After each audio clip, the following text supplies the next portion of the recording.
Hello and welcome to round 8 of the ABB FIA Formula E World Championship from Berlin for the second instalment of our double-header in Deutschland. It's been absolutely chucking it down all morning, but that hasn't stopped the fans from arriving here at Templehof. And if yesterday's race is anything to go by, we are in for a real treat. Round 7 in Berlin, and Sebastian Buemi started on pole for a record-breaking 16th time in Formula E, with Jaguar's Sandberg alongside him on the front row. And we go green in Berlin. It's a very, very good start from Stoffel Van Dorn in third. He's going to slice through the middle. Oh, he backs out. Really good start there, but Tictum's on the attack. Is he going to hit the front? He is! Tictum making an audacious start, but it seemed that no one really wants to lead. Very, very early to take attack mode. Sao Paulo winner Mitch Evans started 9th, but was forcing his way through the field early. Evans is definitely on the charge. Yeah, he's coming past Buemi, and look at that. Jake Dennis following through. He takes 2 cars. Bird trying to go around the outside and get Stoffel Van Dorn. He's going to pull that one off, I think, Bird. The 2 Jaguars looking strong, but a nightmare for Stoffel Van Dorn and Dan Tictum, who had shown so much promise early on. He just completely drives me into the wall. And it wasn't long before Jake Dennis joined them in the barrier. Super late on the brakes. Dennis has thrown it into the barriers.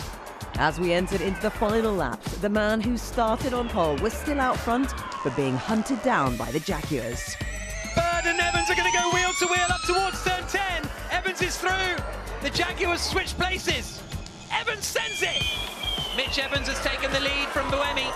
Basically, there's 2 more corners for Sandberg to be able to get it done. This is one of them, and he's going round the outside and got it done. But Will he can be able he to get it stopped? Kind of. Buemi's coming back at him. It was a huge send from Bird to the outside, and he's done it. Buemi, he's not got enough energy, and Gunter gets him. There's contact, but it's Mitch Evans. Wins 2 in a row. Victory in Berlin. A 1-2 for Jaguar. Yes, boys and girls. Come on, and that's a Jaguar 1-2 in Berlin. Yes! Come on!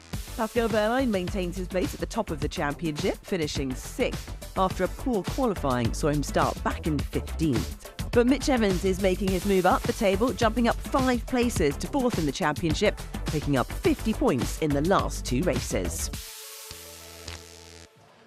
Yes, what a day yesterday. It was absolutely awesome. It was magnificent. Karun Chandok, Oliver Askew, what a day. Congratulations, the Jaguar team. A 1-2 for those boys, Evans and Bird. Karun? Yeah, cracking race. 190 overtakes in total, 23 changes for the lead. And a really tactical race because energy consumption here is tricky. By being 4th or 5th in the queue, you use 5% less energy per lap than your competitors. So, you know, there was a lot of gamesmanship going on, using attack modes at different stages to shuffle into the pack, and a really interesting race to watch. Yeah, it really was. Oliver, that result for Jaguar has really thrown a cat amongst the pigeons when it comes to our championship. Yes, they've clearly established themselves as the championship favorites, the fastest cars in 1-lap pace in qualifying, and also probably one of the most efficient cars in the race. So a fantastic 1-2, a first 1-2 in Formula E history for Jaguar. They're starting inside the top 10 again today. We'll see what happens. And let's not forget, Karun, that was back-to-back wins for Mitch Evans on a track that he told us he doesn't like. Yeah, I think, you know, he's right in the sense that in terms of his peak performance, he doesn't feel comfortable around here. He never really got into a good rhythm around the circuit, he says. But in the races, because they're managing the way they go about the race, they're not chasing the last 10th. And Mitch is a very smart racer. He positioned himself in the right place at the right time. And when it came down to it, on a penultimate lap, made 2 key overtakes, one on his teammate Sam Bird, and then on Sebastian Buemi, went from 3rd to 1st in a space of a few corners and won his 2nd race in a row. Oliver, let's remind our viewers who haven't seen Formula E, this is their first time. Let's remind them that Formula E is all about energy management, isn't it? Yes, of course, and that starts from when the lights go out and to the end of the race. It's all about that last lap. Like you said, Mitch Evans just timed that absolutely perfectly. Hung around, you know, the top 5 throughout the beginning of the race and towards the end, and then made that decisive move to the lead, and he was able to hold off the rest of the pack. So yeah, that's what Formula E racing is all about. Calculating, you know, how much battery you're using throughout the race and deciding, you know, when to defend, when to overtake. It's just one big chess match out there. Pascal Wehrlein had 2 victories early on in the season. He's not not performed that well, but when you look at the stats, he's not had anything less than 7th. More than 7th. Well, he had the one DNF in Cape Town with that sort of moment of brain fade with the collision. But apart from that, he's had remarkable consistency, and that's why he's sitting up at the top with 23-point lead. But he's not going to win this championship if he doesn't get back at the front and qualifying at the front and winning races, because the pack are coming. The gap between 2nd and 8th is now down to just 14 points. So there's a whole wave of drivers, most of whom are starting in the top 10 today behind the app cars. And Pascal's got to be careful. Consistency is very important, but he's got to be careful not to let the pack get too close. Nick Cassidy put in a stunning performance yesterday, came into the pits, changed his front wing, and then off he went and climbed through the field. It was absolutely fantastic. And earlier on in the week, I went around Berlin. We walked along the Berlin Wall, and we had a really good chat and got an insight into his life. All right, Nick, going into Berlin, things have gone all right so far this season. There's a smile on your face. Tell us why. Man, yeah, to be honest, I've been enjoying this year. I've been enjoying life as well. It's been nice. I'm in a good place, and I'm lucky that at the same time that's been combined with good results and nice races. Has anything changed? Look, I've had some luck. I've had a very good car, and I'm completely aware of that. But I'm also aware that there are so many races left, and Formula E is so tough that it's highly possible to come out in the next one and score 0 points. Completely different. We've not talked yet about the fact that we're in Berlin and this is the Berlin Wall. Is this something you like to do in your off time when we're in a location for FE, or do you not get a chance to go and see sites? I think if I have the time, I'd always love to come in and see what every city has to offer. I think that's one of the amazing parts of our championship, right? And it's just, I guess, as an athlete, finding that balance between checking the city out and focusing on your performance. Hobby-wise, what do you like to do? There's a great picture which we're going to show of you in your cycling onesie. No way. Yeah, we're going to show that right now. No. Don't be embarrassed. It's fine, Nick. We've all worn a mankini at some stage of our adult lives. Some more than others. More than others. 2021, we definitely got into a lot of cycling. In Formula E, I think the camaraderie between a lot of the drivers is pretty good. It's pretty cool, huh? I think it is special. We get together, we have a good time, we have a good laugh. I think that's something outside of the track that quite a lot of us enjoy. Yeah, that's one thing that I really enjoy about Formula E is the camaraderie with the drivers. Because Formula E is only, this is our 9th season, right?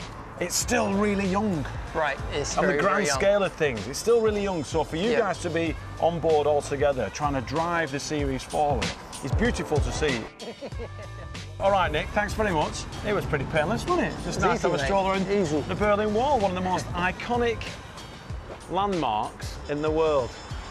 Anyway, you go back to the racetrack. I'm off to go and listen to some techno in Berghain. See you later.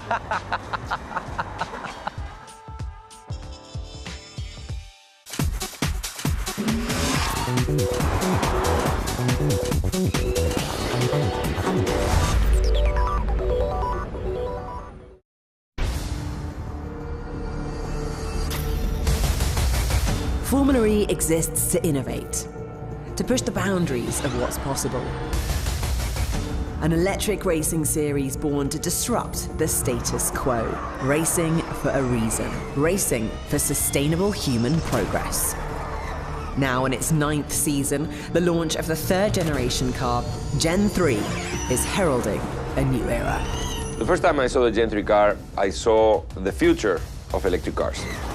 The car is extremely fast, extremely attractive, and super sustainable. As a racing driver, when you tell us you're going to get more power, less weight, it's all we want to hear. An outrageous overtake! We're always breaking ground and we're pushing technology to the limit. Gen 3, boldly designed to be the most efficient, sustainable, and fastest electric race car ever. The weapon of choice for the Formula E World Championship in 2023. The smallest and lightest Formula E car to date, the Gen 3 is tailor-made for street racing. The power output has leapt from 250 kilowatts from Gen 2 up to 350 kilowatts, the equivalent of 470 brake horsepower. Top speed is now 320 kilometers per hour, or over 200 miles per hour. It has a front powertrain kit, a world first for single-seater race cars, capable of regenerating up to 250 kilowatts, as well as a powertrain on the rear, recuperating 350 kilowatts. This also acts as the main braking system for the car, which has no mechanical rear brakes. It's brake-by-wire. It's the same technology as they fly airplanes today. So you press the pedal is very stiff, and it's electronically distributed because you don't have hydraulic brakes on the rear. To be able to only slow down the car with electric motor is something huge. It means that all the energy you use to slow down the car is going back into the battery, and that is a very impressive step towards a more efficient car. This car is here to give a great show to everyone, to keep on going with the legacy that we in Formula E have been giving people, you know, like it's not always the same guy winning, it's not always the same team dominating. And I think for fans, that's very, very important. Formula E Gen 3. Progress is unstoppable.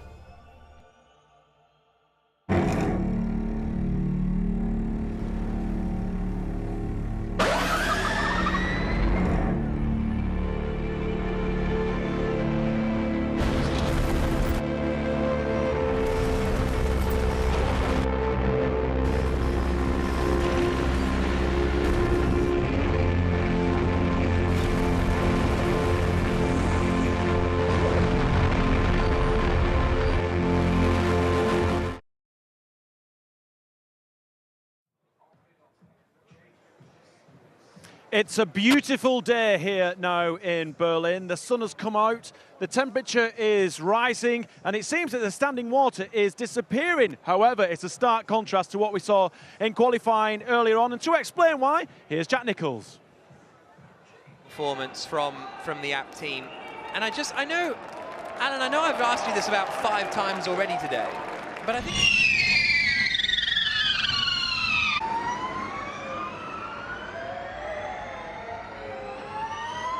on the grid for the race today. Nick Cassidy did a strong run, but ultimately had his lap time deleted in qualifying because he went up to full power at the wrong time. He had a bit of an argument with the team, but he will start in 8th place. Pascal Wehrlein, the championship leader, will line up 6th on the grid in the Tag Heuer Porsche. Not a bad qualifying performance from him, and he's just behind Mitch Evans, the driver who won yesterday, will be 5th on the grid after a remarkable drive yesterday. But the most remarkable drive of all time, probably, Robin Freitz and Nico Müller in the Abt Cupra cars. They're the slowest cars on the grid, but for some reason in the wet, everything came together, and Robin Freitz beat his teammate to pole position by over 0.6 of a second. Neither of them have any points coming into this weekend, but all of a sudden, they are locking out the front row, just about where Vernon is.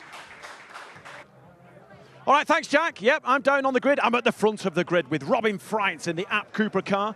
Cupra are launching a brand new car here in Berlin, so let's speak to the man himself. Robin, it's an absolute pleasure. I hate to say this little bit. It's a long time since I've spoken to you, but I'm going to enjoy saying this bit. You're on pole position. Congratulations. Thank you very much. That was the most unexpected pole I ever had in the season, for sure. It's been a difficult one, especially for me, sitting a few races out with my broken hand. Just to come back with this, and you know, definitely in the wet, I always feel good in the wet. Yeah, to put in a pole, especially a front lockout with the app team, it's amazing. Conditions have changed. Are we going to expect the kind of similar race from yesterday? I believe so, yes. It's completely dry. We have some wet spots, but this is going to take 5 laps, I reckon.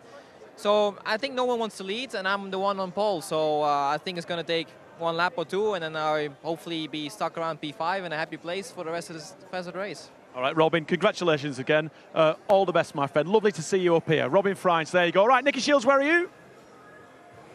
Well, I'm delighted to say that joining me now is Pascal Wehrlein, still leading the championship, have done every race so far this season. Pascal, just describe to us the atmosphere at the moment. I mean, this is obviously a big race for you, home race for the team, and there's not too much traffic ahead of you. Yeah, I mean, everything is set up for a good day, let's say. Qualifying was good. Home race for us, so definitely important weekend, and the sun is coming out, so can't wish for a lot more. Exactly. I mean, obviously, the Ab Cupra guys really wanted rain to stay out in front. It's drying up, the sun is out. So actually that kind of hopefully is going to play into your advantage. You've still got the likes of Mitch Evans, Sebastian Buemi ahead of you. Are they your biggest contenders? Well, they have a very strong race pace, so yes, the Jaguars and also Envisions, they look super strong. But we are also strong in the race, so I'm looking forward to the fight. Yeah, fantastic result. I mean, you climbed the grid 9 places yesterday. Ultimately, similar strategy to yesterday or a bit different? Let's see. We want to move forward, but we also want to take home the points. Thanks very much, Pascal Wehrlein. Keeping his class very close to his chest, but fingers crossed for a good race for him. Mitch, 2 wins in a row coming into today. Can you make it 3? I want to try. Look, we're in a better starting position, but honestly, that doesn't mean a whole lot. I think if you're starting within the top 10, you've got a real crack at winning this race. This is about position yourself at the right time of the right phase of the race, staying out of trouble. But yeah, P5 is a great spot to be starting. The conditions are slightly different compared to yesterday. Obviously, we've had a lot of wet running today, but obviously now it's starting to dry out. You know, dry line will form pretty quick. It's pretty much dry, but there's still some damp patches. So yeah, let's try and obviously have a clean start and just let the race come to us, hopefully. Obviously, the last time you guys would have seen the track before the start is half an hour before the race. The sun's come out, so track conditions on the opening lap are going to be quite different to when you would have last seen it, isn't it?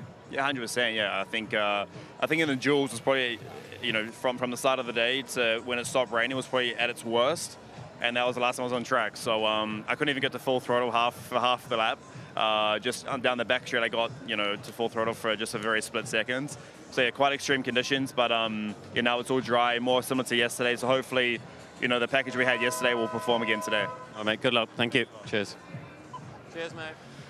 All right, Oliver, this track is quite controversial because some drivers love it, some drivers hate it. If we go down, Matt, just follow me. Matt, this is the iconic hand on the track clip that you always get in motorsport. It's concrete, and there are several different types of stones that are chucked in there because let's not forget, we are at an airport. It's abrasive. The tyres don't really like it here in Templehof, do they? Yeah, and let's not forget the track is slightly damp in some portions of this place. As the cars run around, that diffuser is going to suck the water off the ground. We have obviously sun in the sky as well. That's going to change the strategy throughout the race. The lap time is going to drop more and more each lap, and they're going to be having to save more energy as the race goes on. So this is going to be all about communication to the pit wall. All right, well, yesterday you were supposed to show me around the track, but we were given such a powerful car, we just ended up having fun. Here's me and Oliver absolutely hooning it around Templehof.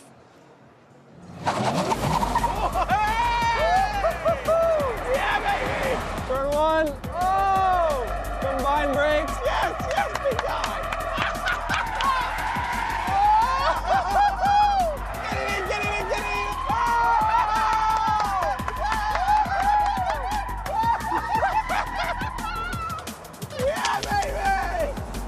I think we've broken the car.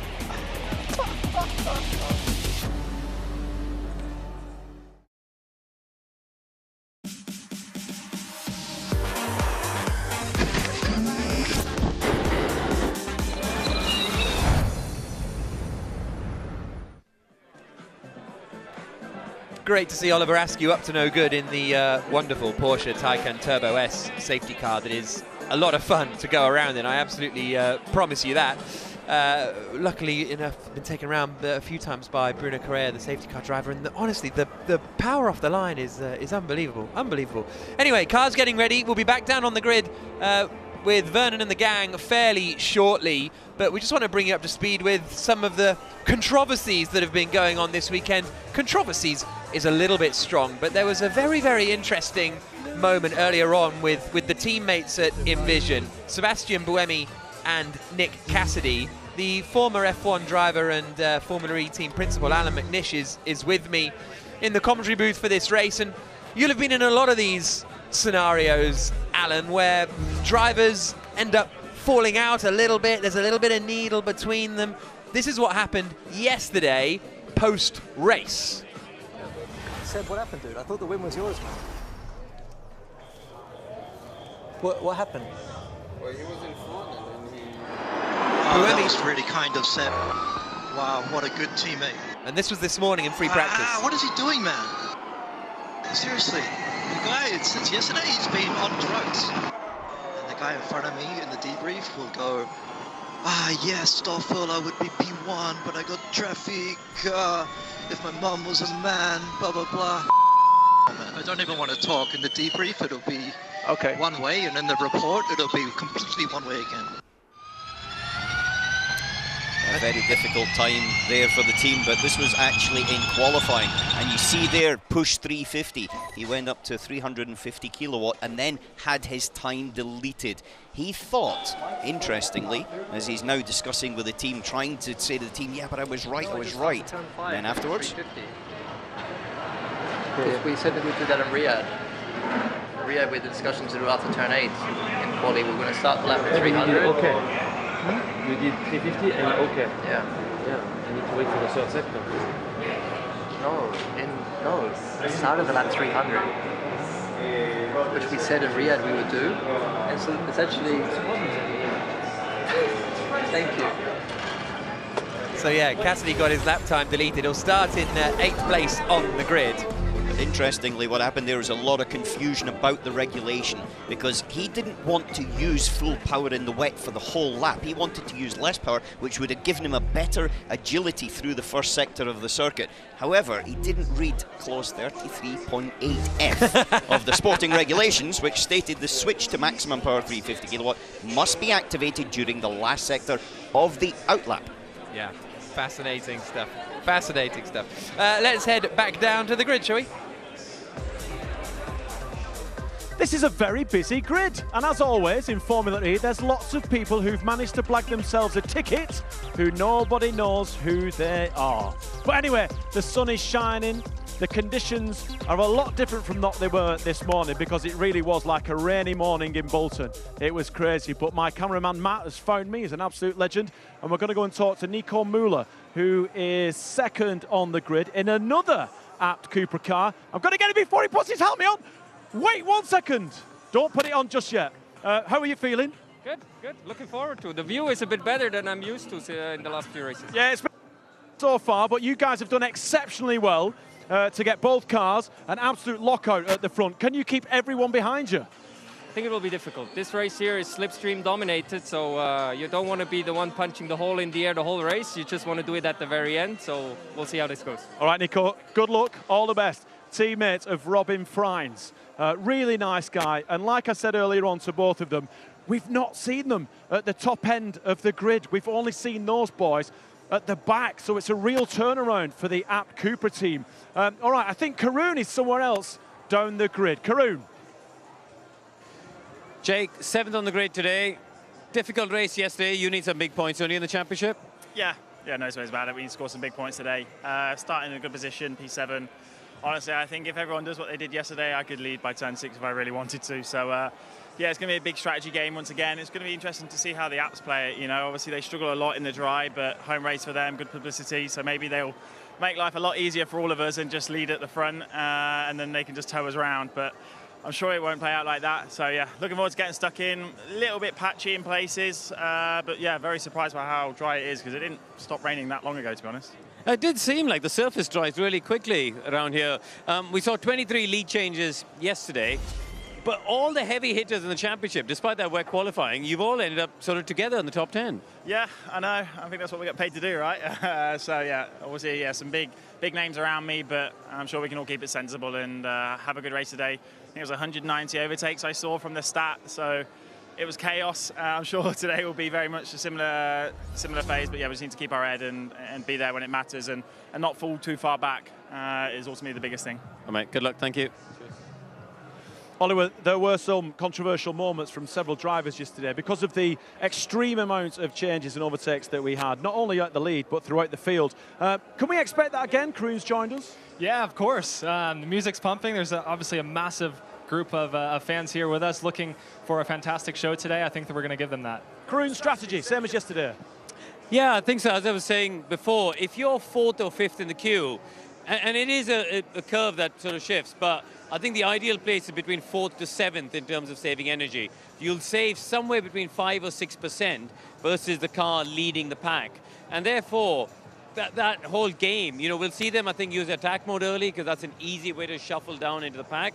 I think if you look from, you know, sort of second row of the grid down to 11th, as I was saying to Jake, you got the heavy hitters, but they all don't know what apt are going to do here. They kind of know what each other are playing, but nobody knows how apt are going to play this. It's their home race. Could they just go wild at the early phase and, you know, put on a show leading? Do a Dan Tictum. Yeah, you know, so I think that it's a great bit of an unknown going into the race. I think, which should be fun. Yeah, Oliver, from a driver's perspective, you were here last year. It's a real intense track. Is it physically intense? Not so much physically, but mentally extremely draining. Yeah, the strategy, like I said, is going to be changing constantly through this race. You know, trying to figure out where everyone else is on battery percentage, with the track getting quicker and quicker as well. But yeah, I mean, in these Formula E cars, there's so much going on the steering wheel. There's so much going on in your ear from the pit wall. It's just, yeah, one big strategy race. And I think the other point to make, these cars behind us, well, you can see the track is obviously dry, but where they've been parked underneath them, there's patches of water. Now, it means that some cars are going to start, and it's uneven, right? So some cars are going to start on a damp part of the track compared to others. So the grip off the line and that opening first phase is going to be different for everybody on the grid.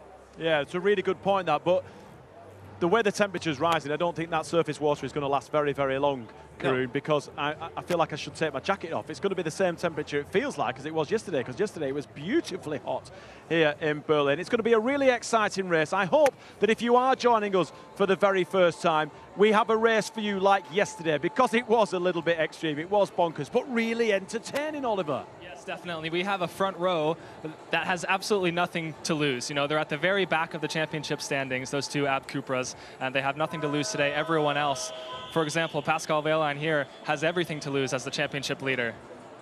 Yeah, I would put my money on Pascal Wehrlein today, because I think from previous races he's got a point to prove, that he's got to tell people why he sat at the top of the table. I'm going to put my money on Mitch Evans, because he's won 2 in a row, and why not? Why can't he win 3? All right, well, there you go. Well, this is it. It's time to go green here in Berlin. Enjoy. Formula E returns to its longest-serving race circuit. We are back in Berlin. The race stage is set at Templehof Airport. Are you ready to be electrified? As we approach the halfway point of Season 9. Boys, what have we just done? Yes! Congrats, everybody. You did it, mate! Whoa! Another win for Evans. And we go green in Berlin.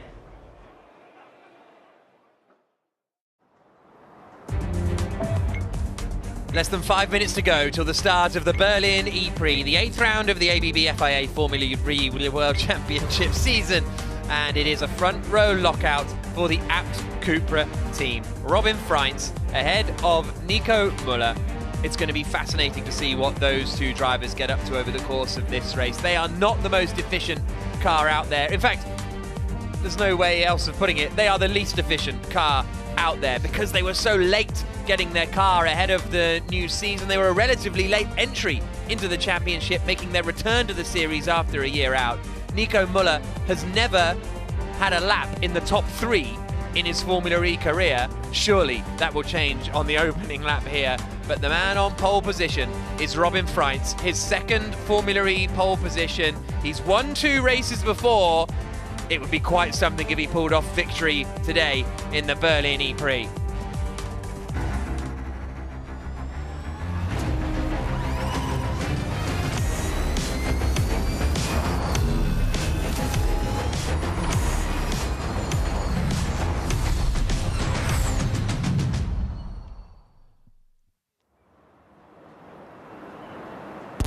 ...190 overtakes, 23 of them for the lead. That's the ABB FIA Formula E World Championship. That was certainly the race yesterday in the 2023 SABIC Berlin E-Prix.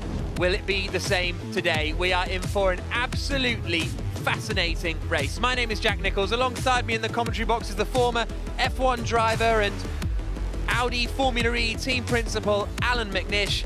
And Alan, this circuit, there's so many overtaking opportunities. Every corner, pretty much. Yeah, pretty much every corner, inside, outside. Didn't really make any difference yesterday. People were overtaking everywhere. Big slipstreaming effect. You've got a tight section at turn 1, long corner, then through 2, 3, 4, and then the long run down to turn 6 where the attack mode is on your right-hand side. You'll see people diving in there very early in the race, more early than usual, and then fast flicks through 7, 8, hairpin at 9, and then a very difficult last corner at 10 leading over the start-finish line. That is the old Berlin Templehof airport with the huge runway still there, but this is the grid. Norman Nato starts at the back with Max Günther with him in 21st position. A difficult day for the Nissans. Fenestrad's only 20th, just behind Sergio Sede Camera. Dan Ticktum had a 5-place grid drop for a crash with Stoffel Vandoorne yesterday. He lines up 18th. Eduardo Montaro looked strong yesterday and all weekend, but only 16th on the grid for the Maserati MSGs. They may come through the field, to be honest. Lucas de Grassi lines up 13th for Mahindra. He's won here twice in the past. Sam Bird finished second yesterday, only managed 11th in qualifying. Keep your eyes peeled for him coming through the order. Stoffel Vandoorne, reigning champion, is 9th on the grid for the DS Penske squad. Nick Cassidy is lining up in 8th place. He is 2nd in the championship. Mitch Evans is the man, 4th in the championship and the winner yesterday. He's just ahead of Pascal Wehrlein, who's the championship leader. Sebastian Buemi lines up in 3rd spot as he looks for a big haul of points. But the front row of the grid, unbelievably, is Robin Freins and Nico Müller, the two apt Cupra drivers. They're in the slowest car. The rain seemed to suit them earlier on today, and they would have been devastated. They would have been the only two people in the whole paddock here to be devastated that it's now quite a nice day. Yep, when the sun came out, certainly isn't going to help their performance, but it is going to give us a fantastic race. As you said, the Maseratis at the back, I expect them to come through, but there's a lot of championship contenders in that top 11 already. We've got 2 attack mode activations to deal with where the cars will get an extra boost of power for 4 minutes. You can get involved using the Formula E predictor, scan the QR code, and that'll take you to the Formula E app where you can keep across everything. Also on the website at FIAFormulaE.com/live. But the cars now will burn out into their grid positions. Robin Freins on the left-hand side. This is on board with Nico Müller, who pulls up and slots into 2nd place. An Abt Cupra lockout on the front row. Honestly, if they finish in the top 10, that would be a huge day for the team. It's how quickly they shuffle back. Robin Freins on the grid saying, I'm happy to slot back into 5th position and then pull back. And looks as though we've got an incident here on the start line, so on the grid, and I'm sure that will be dealt with very swiftly. That is the attack mode activation. Down at turn 6, you keep to the outside through that dotted line, and that is where you will pick up the extra mode for extra power for 2 times during the race. You can either do 1 minute then 3 minutes, 3 minutes then 1 minute, or 2 sets of 2 minutes, and it's going to be fascinating to see what they decide to do there, and that strategy is going to be very interesting indeed. Nico Müller lining up on the front row of the grid. Naturally, you can see the event security getting involved to sort out the scenario on that start line. And Jack, this will be a start delayed. Not sure exactly how long, but that's one thing from a driver's point of view. The cars are fine. They're just sitting there energized and ready to go. But from the actual drivers themselves, it is a little bit of commotion when you're all psyched up just to have those 5 lights come on and then go off, and within maybe 6 or 7 seconds you're racing. And now you've kind of got to keep everything under control, your heartbeat under control, and wait for this just to finish itself and then reset and go again. Yeah, and it's fascinating. We've never actually had a scenario like this in Formula E. So normally the sort of dummy grid pulls you forward and then you go. So we'll see what happens next time around. The grandstands are packed, as you would expect. This event, Alan, has got bigger and bigger. When we first came here in season 1 back in 2015, it was a bit of concrete in a car park is sort of how it felt. Now it's this huge event, huge amounts of fans and everything. Well, they call it date equity. When you keep coming back in a similar sort of time period, people get used to it, and then suddenly you get this momentum behind it, and it produces some fantastic races. It's a great weekend, and there's other things that are also going on in the actual Templehof area. So Robin Freins looking around. He was at the front of the grid, so he won't have known of anything that was going on, to be perfectly honest. So he's probably, the team will have been on the radio. Marcus Mickelberger, his race engineer, informing Robin of what's going on. Nico Muller looking alongside as well, just looking in his mirrors to see what happens now.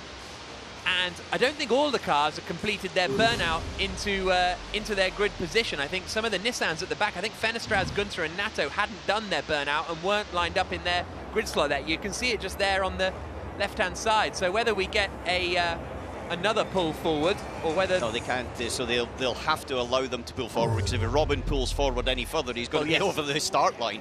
And so from that respect, it'll be the last 3 cars will go into position, and then I think we'll be on our way. Race control, and the race director, Scott Elkins, has the ability to speak to all of the drivers at the same time. So he is there on the right-hand side, second man in from the right, very experienced race director, and has been with Formula E for a lot of years now, maybe since about season 4, I think, like that, season 5, and now the final cars are pulling into position. The green flag is there at the back of the field, and we are about to go racing in Berlin. It's round 8 of the ABB FIA Formula E World Championship. Sebastian Buemi lining up 3rd on the grid in the Envision. Robin Freins is on pole position. Nico Muller is alongside him on the front row. The championship leader, Pascal Wehrlein, is starting in 6th on the grid in the Tag Heuer Porsche. It's his and Porsche's home race, so a lot of pressure on them as well. Jean-Eric Verne lining up in 4th. He has won a race already this season in Hyderabad. Just a heads up, this is race control. We're still on a little bit of a delay. It seems like one of the protesters may have put some substance on the racetrack. So I've got the guys going out to take a look at it. Give us a few more minutes here. I apologize for this delay, and I'll let you know. I'll give you a heads up. So that's Scott Elkins, the race director, communicating to the drivers.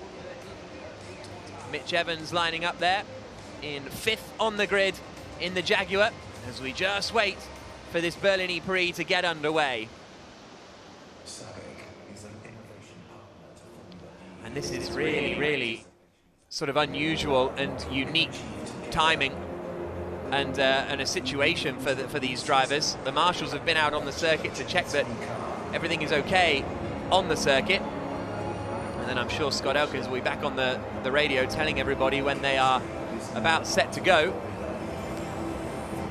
Well, everything's prepared to go at the point of, you've got a 10-minute, a 5-minute, a 3-minute, a 1-minute, a 30-second countdown. And okay, everyone, this is race control. This is race control. What's going to happen?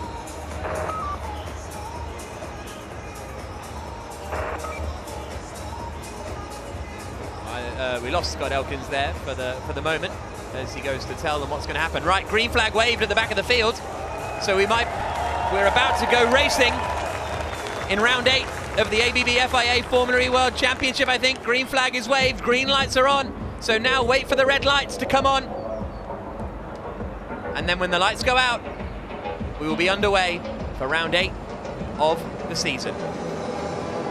The lights are still flashing. Oh yeah, they are still at flashing. The front, so I think it's not quite prepared, but the green flag says that everything on the start grid is okay. Okay, I'm sorry. Attention, everyone. This is race control. Okay, everything has been taken care of. What's going to happen now is the lights are going to go out. We're going to wait 15 seconds, and then the start sequence will begin. Okay, so the lights will go out, 15 seconds, and then the start sequence will begin. Frustration for the drivers, and confusion for the drivers, no doubt. But just when you think you've seen it all in Formula E, we're about to go racing in the 2023 SABIC Berlin E-Prix. All 5 lights are on, and we go green in Berlin. It's a pretty good start from Robin Freins on pole position. Nico Muller comes with him on the run down towards the first corner. To the outside comes Jean-Eric Verne in the DS Penske. He can't quite get around there, and they are going side by side further back in the pack, but the 2 apps hold the lead. Freins ahead of Muller, Buemi in 3rd, Jean-Eric Verne is in 4th position. 5th is Mitch Evans as he defends from Pascal Wehrlein. Wehrlein trying to go around the outside at turn 4. That's a brave move for a championship leader, and he's now got Jake Dennis right behind him, so this battle for 5th is really on Three championship contenders going side by side down into turn 6. And Evans holds the middle of the road. Also getting involved is Nick Cassidy as he tries to stick his nose up the inside of Dennis. Through go the two apps in the lead, but the championship contenders are all getting their elbows out right at the start, Alan McNish. Well, they realised it yesterday that you had to sort of get your elbows out a little bit, but right now Pascal Wehrlein defending, coming down into the hairpin, and you've got Cassidy trying to run right round the outside of Jake Dennis. Doesn't quite get it done. Maybe that was a good idea just to pull out of it at this point, but it's the two apt Cupras at the front, still leading Franz Muller. One big loser though, Oliver Rowland dropped all the way down to 21st, very slow off the grid, and he's really at the back now. Across the line they come, down towards the first corner again. It's the two apt Cupras out in front. Robin Franz followed by Nico Muller. Sam Bird is on the attack, looking to the outside of the Tag Heuer Porsche. No one really made any changes on that opening lap. In 11th place, as you say, Oliver Rowland dropped down 10 positions, so presumably some kind of electrical problem in that Mahindra. He is running still right on the back of the pack, so a bit of an odd one, but here is Evans running in 5th spot. Just ahead, just behind him is Pascal Wehrlein. Does Dennis fancy a move? Not quite yet, but this has been a much more aggressive opening lap and a half than we saw yesterday. Yesterday, everyone was diving into attack mode already on the second lap. We're on board with Nico Muller running in 2nd place. Well, there's people a lot out of position yesterday. Here today, it's only really the Maseratis in terms of performance, with Mortara in 15th and Gunter in 20th. Everybody else, apart from these two leaders, are really in roughly where they should be. But the other thing is they learned from yesterday, and they understand it. One team that were very good, one driver that was very, very good, as we see a little bit of an attack there and some bodywork coming off, was Dennis. He was able to conserve a lot of energy. I would still watch him. He's 7th there, and I think he's going to be someone that will be doing exactly the same trick again. Bird made a couple of places on that lap. Andre Lotterer sending it. He's in the red Andretti, going to the inside of Jake Hughes, but Sam Bird came 2 places on that last lap. He was 11th at the start, and now he is up into 9th position, so he wants to join the fight as quickly as possible. Here's a replay of the start. Everybody just pretty well behaved, to be perfectly honest, into turn 1. It's a very, very wide first corner, so you can get away with quite a lot. You can go 2-3 abreast, and in reality it was only Oliver Rowland with his problem there, as we see him at the bottom of the screen now, just trying to keep out of the way, and it was 2 by 2. It was like going on to the Arc in that respect, but the water was this morning, not this afternoon. Well, I'm not that old, Alan. I don't remember going on to the Arc, but I'll take your word for it. This is the onboard view with Sebastian Buemi. The 2-app Cooper's got a pretty reasonable getaway, to be honest, and then Buemi was happy to sit in behind in 3rd spot. Wehrlein is now pushing, and he's there running in 6th position. And the 2 leaders go straight through attack mode. So the 2 leaders, Franz and Muller, straight through into attack mode. So that means that Sebastian Buemi is now in the lead. Vern is in 2nd.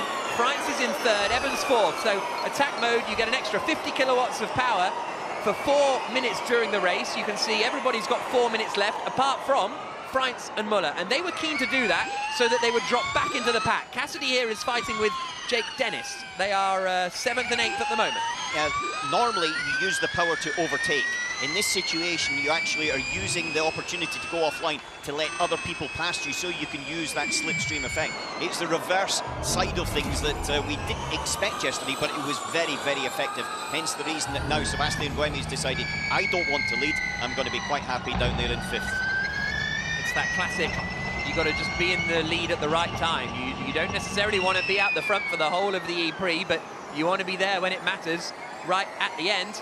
We've seen so many times in motorsport, it doesn't matter which laps, how many laps you lead, as long as you lead the last one. Lap 4 of 40, about to start lap 5 of 40. Meanwhile, Sam Bird is getting stuck in on the back of Andre Lotterer, because Bird has activated an attack mode. No, he hasn't. Bird hasn't activated an attack mode, but he was ahead of Da Costa, Van Dorn and Lotterer, so I don't know what's happened to Sam Bird. There, meanwhile, goes Da Costa going past, or is that Wehrlein going past? No, it's Wehrlein still behind Sebastian Buemi, and then it's Jake Dennis in behind, so no changes of position there. Lap 5 of 40. Yeah, 40 laps. It's all going to really come down, I'd have said, with a bit of toing and throwing into the last 5 laps. That's where we saw the real action coming yesterday. But now Vern goes into attack mode as well, trying to shuffle his way back into probably 3rd or 4th place, and he just sits in front of Buemi, so he's got track position in comparison to Buemi. He's got up ahead of him Evans. That's really who he's contending this race with, not really in total terms Frins or Muller, because they're going to slowly, as the race go on, I would say, drop back into the field. Late dart out to the inside from Da Costa as he tries to force his way past Jake Dennis. Jake Dennis is still there on the inside in the Andretti. They're still side by side, Da Costa and Dennis, and Da Costa gets the move made. We think it was an incident with Lotterer for Sam Bird, and here, meanwhile, is a move for third place. Jean-Eric Verne in the black and gold DS Tagita going up into third spot, past this man, Nico Muller, in the app. But Robin Freins is still leading the way. It's also worth pointing out, Freins and Muller are not in the championship fight in any way. Robin Freins has 3 points, Nico Muller has 0 points. So Evans, Verne, Buemi, they're all trying to close in on Pascal Wehrlein. The app drivers aren't involved in that fight. We stay where we are, we keep doing what we're doing. Well, Evans being told, stay where we are, do what we're doing, and then Robin Freins says, well, no, I'm activating attack mode, son, so you're back in the lead of the race. See how you like that? Evans in the lead, Verne second, Muller third, Freins in fourth. So that's Robin Freins taking his second attack mode, so he's now got 3 minutes of 350 kilowatts. As you see Sebastian Buemi just sort of sneaking up the inside slowly. All concertinas at this hairpin, and it caused a lot of carnage yesterday. There was a few people just not really sure what someone else was doing. It was kind of after you, everybody waiting for the other one to make a move. Across the line to start lap 7 of 40. Round 8 of the Formula E World Championship, and Mitch Evans, the race winner from yesterday, who started 5th on the grid, is now in the lead of the race, with Jean-Eric Verne behind him. Here's Robin Freins. Try to follow Buemi and not overconsume, don't overconsume. Marcus Mickelberger on the radio saying try to follow Buemi and not overconsume, don't use too much energy, but easier said than done when you're a racing driver trying to go as fast as you possibly can. Yeah, but he's got to try and stay with that front pack because they'll drag the rest along. And if he drops back too quickly now, as we see Evans taking his first attack mode, so he drops back too quickly now, then he will get caught in the other people that are probably in around 8th, 10th. Jean-Eric Verne leading, Nico Muller second, Sebastian Buemi third, Evans fourth, Freins in 5th on lap 7 of 40 here in Berlin. Sam Bird getting aggressive into the hairpin at turn 9, and he's going ahead of Jake Dennis. So Bird is up in the 9th place, Dennis slipping back a little, not quite able to make his way up the order, and I think he's getting passed by his teammate Lotterer around the outside there. The two Avalanche Andrettis, the two red cars right together as they come out over the start-finish straight. Here, meanwhile, is the move for the lead. That is Nico Muller going to the lead ahead of Jean-Eric Verne. So the App Cupra driver hits the front of the field, and Jean-Eric Verne slots into 2nd place in the DS Penske. Sebastian Buemi is 3rd in the Envision. Robin Freins is down in 5th position, lost 4 places up at the start. No real huge winners and losers so far. Evans was a big winner, but then he overtook it, then he took his attack mode and he dropped back. Well, Jake Dennis, I think, has been a bit of a loser now because he sort of got shuffled back into 10th place. He was someone that was fighting for the victory yesterday before he got sort of pushed around a little bit, and he seems to be in the same position again. And now let's see if he can save the energy and move himself forward, but right now 10th is not where he would want to be. Interestingly, Muller is now ahead of Freins. Here comes Pascal Wehrlein in the Porsche to the inside of Robin Freins into the hairpin, but through that attack mode sort of period, Muller has ended up ahead of his app teammate, who's now dropped behind Pascal Wehrlein, the championship leader, and Da Costa follows through as well. Those two both teammates together at Andretti a few years ago. So Verne leading on lap 8 of 40. Here's Buemi's radio.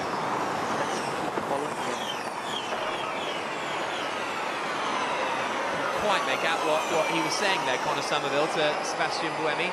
I think he was saying, let's keep following Verne up at the front. Here's a look at Nico Muller taking the lead of the E-Prix, but in order to build a gap, to then do his attack mode a little bit later on and come out as far forward as possible.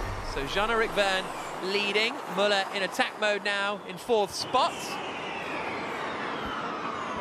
Lap 9 of 40, Verne and Buemi, the top two, activate their attack modes, which means their Mitch Evans is back in the lead of the Berlin E-Prix, a race he won yesterday. Only twice in Formula E history has a driver won 3 races in a row. Sebastian Buemi, this man, was one of them in season 2, and the other was Antonio Felix da Costa in season 6.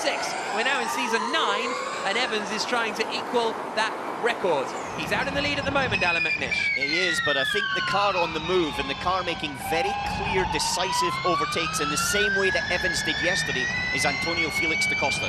He's been really clean and tidy. Here's Buemi's radio. What's the strategy with Nick? What's the strategy with Nick? So because his teammate Nick Cassidy in the other green Envision has just overtaken Buemi and a car ahead. Oh, Bird, this is going to be a tight one. Bird nosing to the inside at turn 3. I think there's a little bit of a touch. Looks as though they might have got away with it. And now he has to defend as well behind Bird. You've got Dennis and Lotter, both of them very, very keen to stick their nose down the inside. So Bird actually lost out a little bit by that. He'll gain the time back up, but he lost out a little bit by trying to attack where probably he wasn't going to be able to get it done. Mitch Evans activates his second attack mode. He has activated both of them now, and he has emerged in 5th position behind Jean-Eric Verne. Nico Müller back in the lead of the race. It's the first time he's ever led a race, Nico Müller. Well, a Formula E race. He's led plenty in other Formula. And Evans is immediately under attack from Cassidy, and Cassidy forces his way through his compatriot. 2 men from Auckland going wheel to wheel, and it looks as though Buemi might be close enough to make the move as well. Coming to the inside into turn 10, and he does. Evans gets kind of shoveled out wide a little as they come down the start-finish straight in front of these huge grandstands at Templehof Airport. Both Porsches have to do all attacks still. And that's Evans being torn out. Dennis forcing his way past Sam Bird. There's a bit of contact there as Evans slows up. Bird is still on the inside. And he's still managing to hold the place. I thought he was squeezing Dennis a bit too much. Is Dennis still there? No. Bird holds on. So he's in 8th position. His teammate Evans is in 7th position. And what Evans was just told on the radio by Josep Roca is both Porsches, including Pascal Wehrlein, who's now taken the lead of the Berlin E-Prix, the championship leader, out in front, but he still has to take both of his attack modes. And the same is true of Antonio Felix da Costa, who's running in 3rd. So now running through here, the one thing that Evans and Bird don't want to do is to get pushed too far back. They don't want to fall behind the Andrettis, because that's got the Porsche powertrain in there as well, and it is very efficient, and they've been quick and competitive all season. Not necessarily had the results due to crashes and incidents, but performance-wise, they are definitely capable of getting the job done. Over the start-finish straight again, 12 of 4th, just past quarter race distance in the 8th round of the championship. Pascal Wehrlein set the fastest lap of the race on that last lap, so is he trying to build a gap to take attack mode? Robin Freitz here is being overtaken. That is by Stoffel van Dorn, so Freitz now drops down into 13th spot. His teammate Nico Müller is still running in 2nd place. We'll see the energy levels soon, but strong race from Müller. This was how Pascal Wehrlein took the lead on the rundown into turn 9. Nicely done, just down the inside, quite easy. I don't think Müller was going to fight him. Muller's, as the 2 Porsches take their first attack mode in tandem. First of all, Wehrlein, and then da Costa. Here's Buemi's radio. He needs to move. I don't want to stay there, so have a look with him.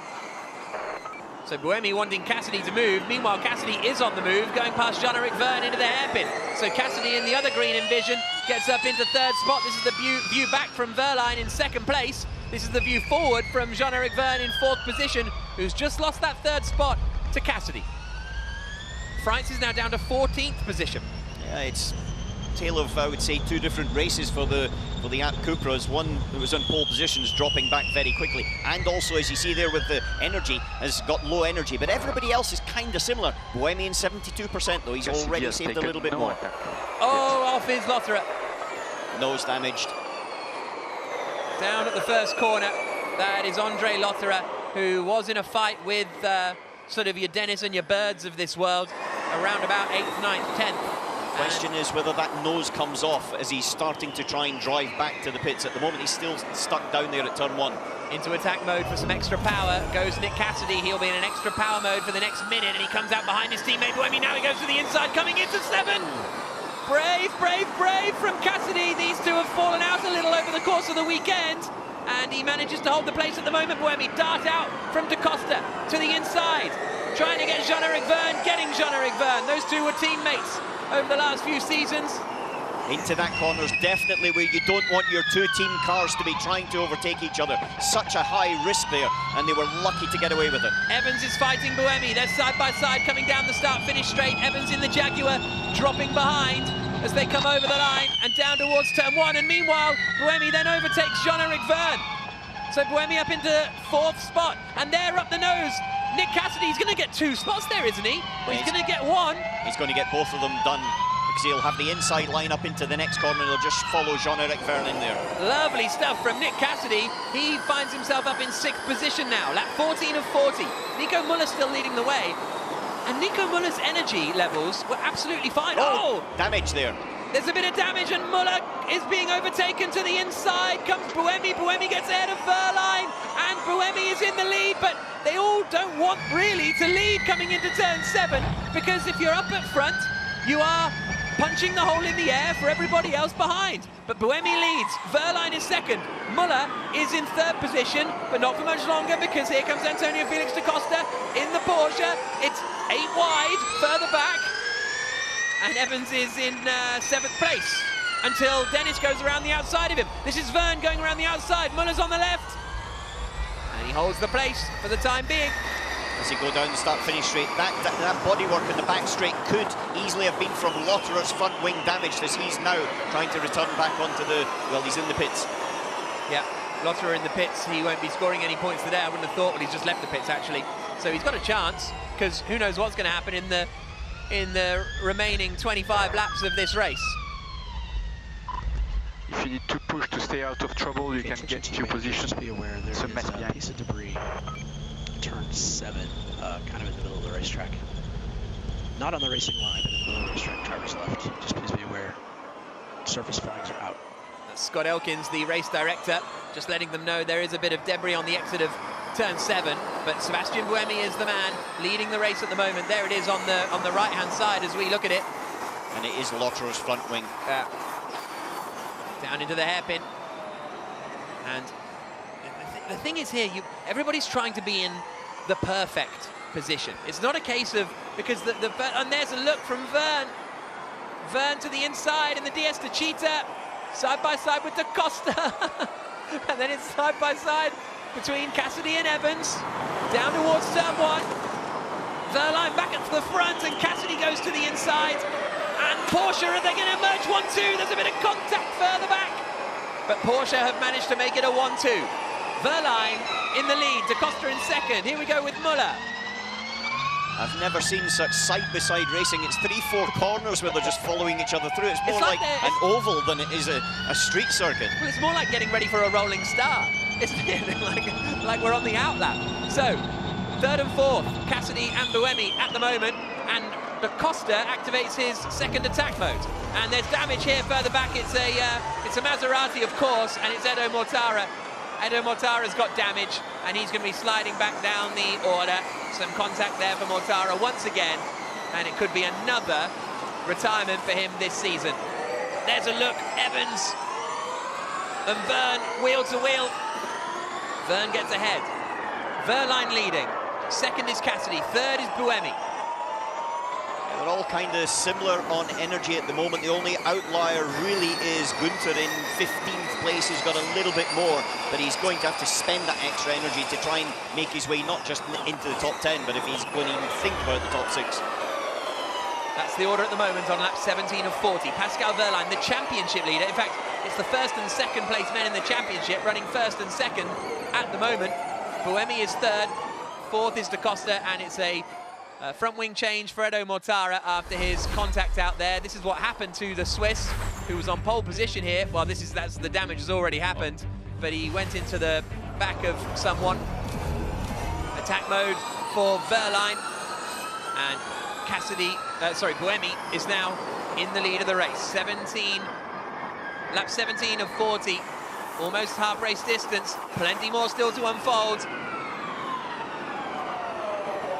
It was Jake Dennis that Edo Mortara went into the back of, and Dennis is now forcing his way past Nico Muller and getting up into 7th place. So Dennis starting to join the fight. When we did see the energy, Evans of this kind of group had the most. Bird's got a bit of front wing damage. Evans, who we're riding with here, had the most, but by like a percentage. It's a little bit, but we're also just under half race distance at this moment in time. And so there's still that can evolve as the next part of the race comes up, but it's so close. And at this stage, to be honest with you, I don't think you can call very much out. All you can say is that Nico Muller's still in this gaggle, and they're starting to pull away, so 8th, 9th, and then there's a gap back to Lucas de Grassi in 10th. So if Nico Muller can continue this for a few more laps, as someone else has got a little bit of rubbing as well with their nose against the left front tyre. Could be Bird. I saw it dangling earlier on, and they're coming down there. I think it is Bird. So Bird could be out of the running in this one after finishing 2nd yesterday. Buemi activates his attack mode and drops back to 5th. Make that 6th because Dennis sent it. Coming into turn 7. Brilliant stuff from Jake Dennis. And he gets up into 5th position. And Bird, I'm pretty sure, will have to pit now. There's a look to the inside, and that's Verne going past Cassidy. And there's contact further back as Van Dorn hit the back of de Grassi, I think. De Grassi's got him in the 9th place in all of this, which is a pretty strong effort. And into the pits comes Bird. His race is run. They'll change the front wing. He'll go back out onto the circuit, but it won't be a 1-2 for Jaguar today. At the moment, up at the front, it's a Porsche 1-2. It's a Porsche 1-2, but Evans, the sole surviving Jaguar, they were so dominant at the end of the race yesterday. He's down in 7th, and as you see the front wing there, quite a lot of damage. So he's hit something pretty hard to do that. Look at the tyre, how it's roughed up. This is what it is round here. It's such an abrasive circuit, long corners, and the tyre gets a really, really hard time. Bird back out and on his way. Approaching half race distance in the Berlin E-Prix. Pascal Wehrlein is leading it for Porsche. De Costa is 2nd, his teammate.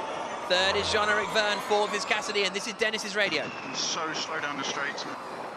I presume he's talking about Cassidy ahead, so slow down the straight. Or we are so slow down the straight, which could be because Cassidy's in attack mode, and there comes Dennis. Cassidy goes in deep. Dennis in the red, Andretti can't quite make the move.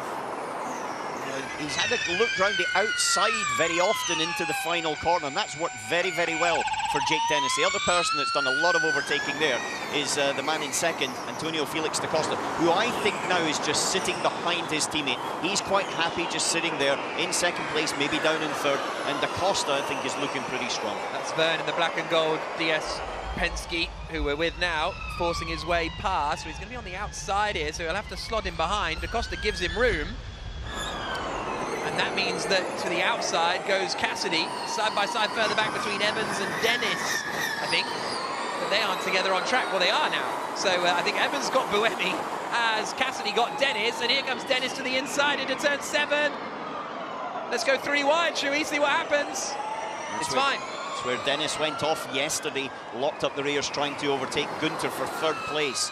Verne now is up into 2nd position. Cassidy drops back behind Evans and is down to 6th spot. Whoa, big snap as he hits the bump coming through turn 8. The two Envisions side by side. Cassidy still ahead of Buemi. Wehrlein leading. Evans nosing to the inside of Da Costa. 2nd place is the DS Penske of Jean-Eric Verne. Mitch Evans got himself back up into 4th place. It's sort of strangely, here comes Verne for the lead. Dennis is late on the brakes as well, but Jean-Eric Verne now takes the lead of the Berlin E-Prix. 2nd and 3rd for the Porsches of Wehrlein and Da Costa. 4th is Evans, 5th is Dennis. It's weirdly hectic. Oh, and Buemi's got damage. Buemi's got damage. The 2nd of the green Envision cars has picked up some damage somewhere in there. Here's Jean-Eric Verne. This is how he took the lead away from Pascal Wehrlein. René Rast is dropping down the order as well, but this is the move into turn 1. There is the DS Penske team. Stoffel Van Dorn, the other driver, up to 9th place now, just slowly, very slowly. But there is a bit of a gap. It's a little bit more stretched out there, because you've got just around about Nico Muller. There's about a 1 second gap back to Van Dorn. Yeah, okay. Try to reassure me, because I'm very scared right now. Try to reassure me, says Sebastian Buemi, because I'm scared right now. So I think he's worried. Oh, he's worried about that. He's worried about that. The front wing going underneath, and now that's going to be the end of his race. He can't get it stopped into turn 1. And Buemi goes skidding off the circuit at the first corner, and that is his race run. And you can hear him now. Well, he's trying to keep out there on the circuit, but he should just really pull off. He's holding everyone up at the moment, and he can't really get the car turned. He gets overtaken by Hughes, and unfortunately, kind of saw this coming.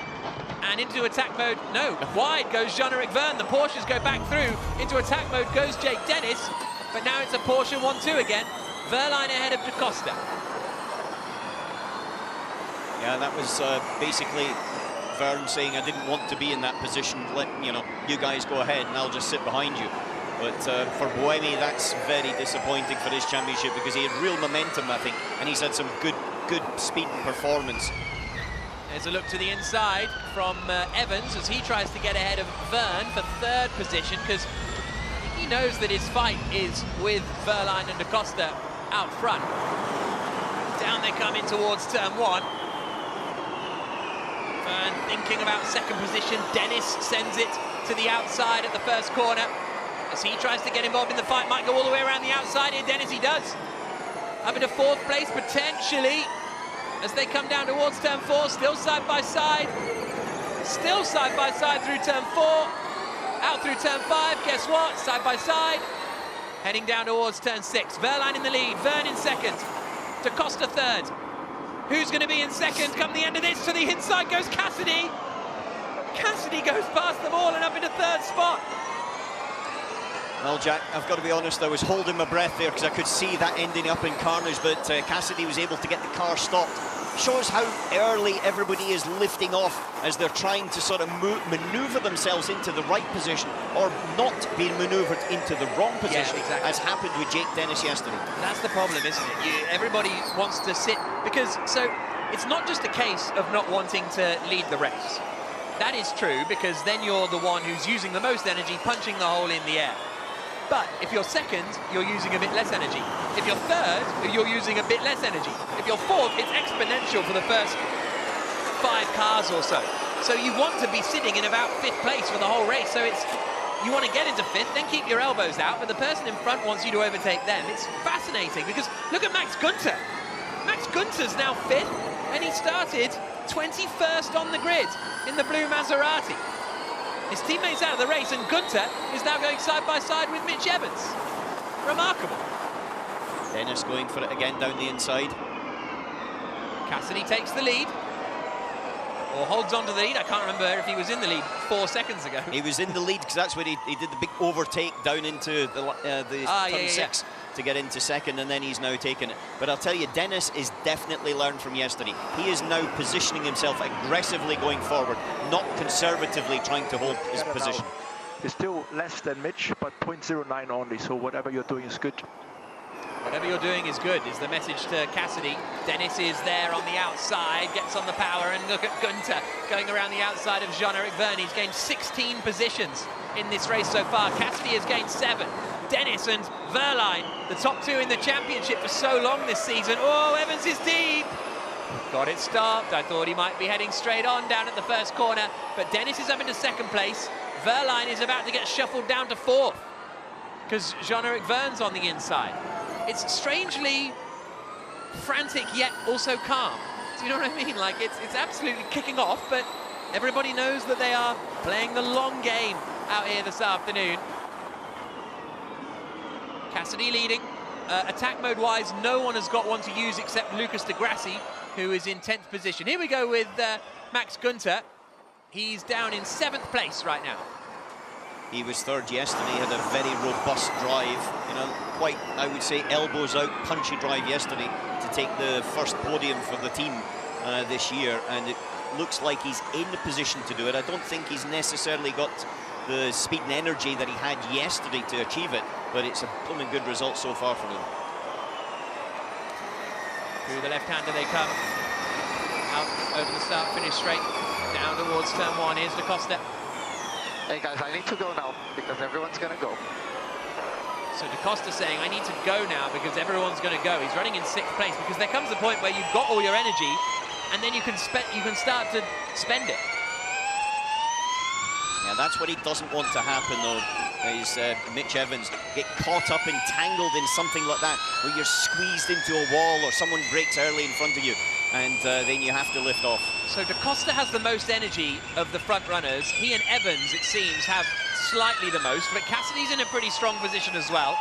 8th downwards are not in the fight. Verne in 3rd place is a little bit less than those around him. 14 laps to go. It's been well, it's not been a clean race, but it's been a clean race without a full course yellow or safety car. As now sticks it down the inside. Da Costa just nudges into Evans there. We'll have another look, I'm sure, into the last corner. And does. So Da Costa can't, he just get pinched at the apex, so he's not as early on the throttle, but I think he'll be able to overtake by the time they get to the first corner. Da Costa side by side here with Evans, down towards turn 1. Makes it through. Lap 27 of 40 in the ABB FIA Formula E World Championship, round 8 of the season. It's halfway through the year after this. And at the moment, the championship leader is there. Pascal Wehrlein running in 4th position, just ahead of Antonio Felix da Costa, his Porsche teammate. They are the championship leaders.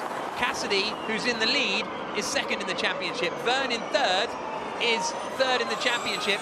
Mitch Evans in 6th is the man who is 4th in the championship standings. Dennis is 5th in the standings, and he's 2nd in the race. And Da Costa's just overtaken Wehrlein, so you heard the radio message just a little bit go, I need to go now, and he's in that lap, he's overtaken Evans and Wehrlein.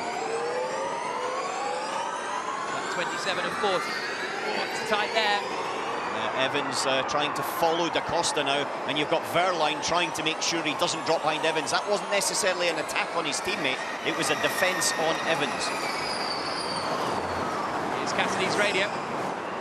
Extreme boys. I'm dying up here, I can't stay in the lead for long. Cassidy saying, I'm dying out here. I can't stay in the lead for long. Well, you're going to have to do exactly what Jean-Eric Verne did then, Nick, and that was to just pull to the side and let someone else through.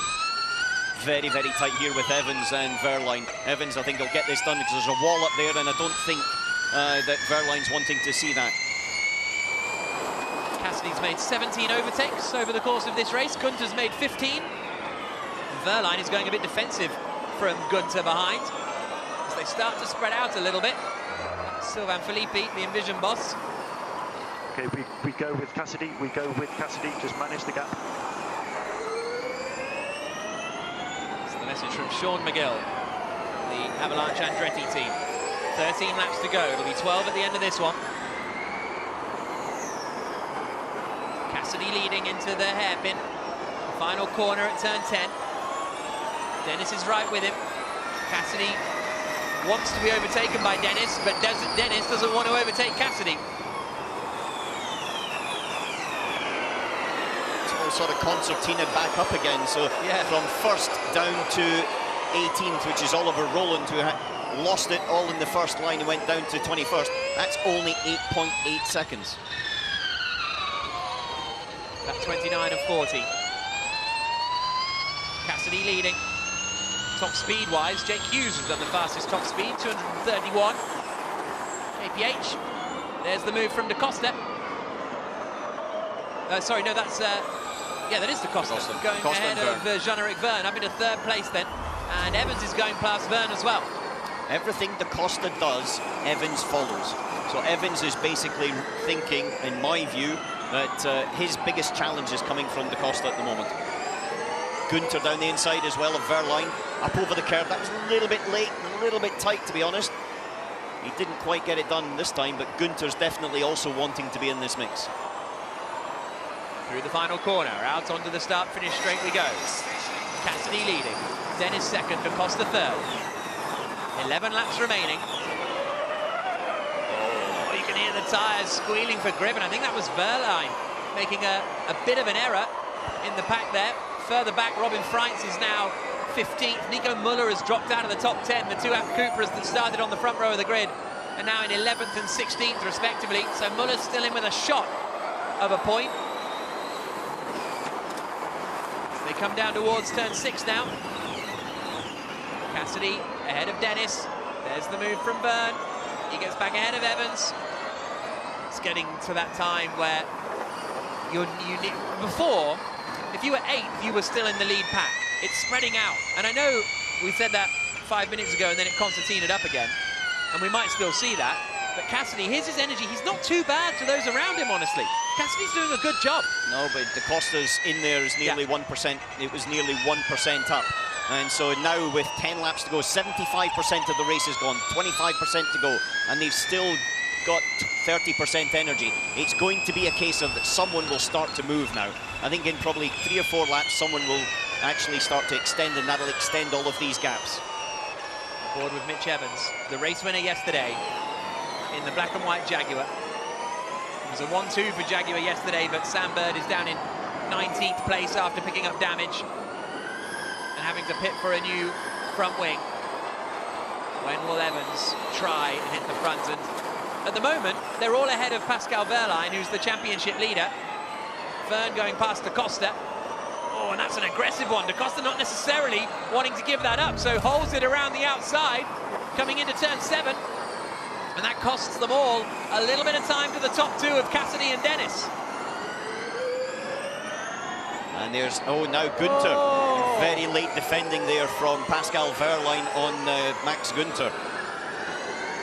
Günther in the blue Maserati.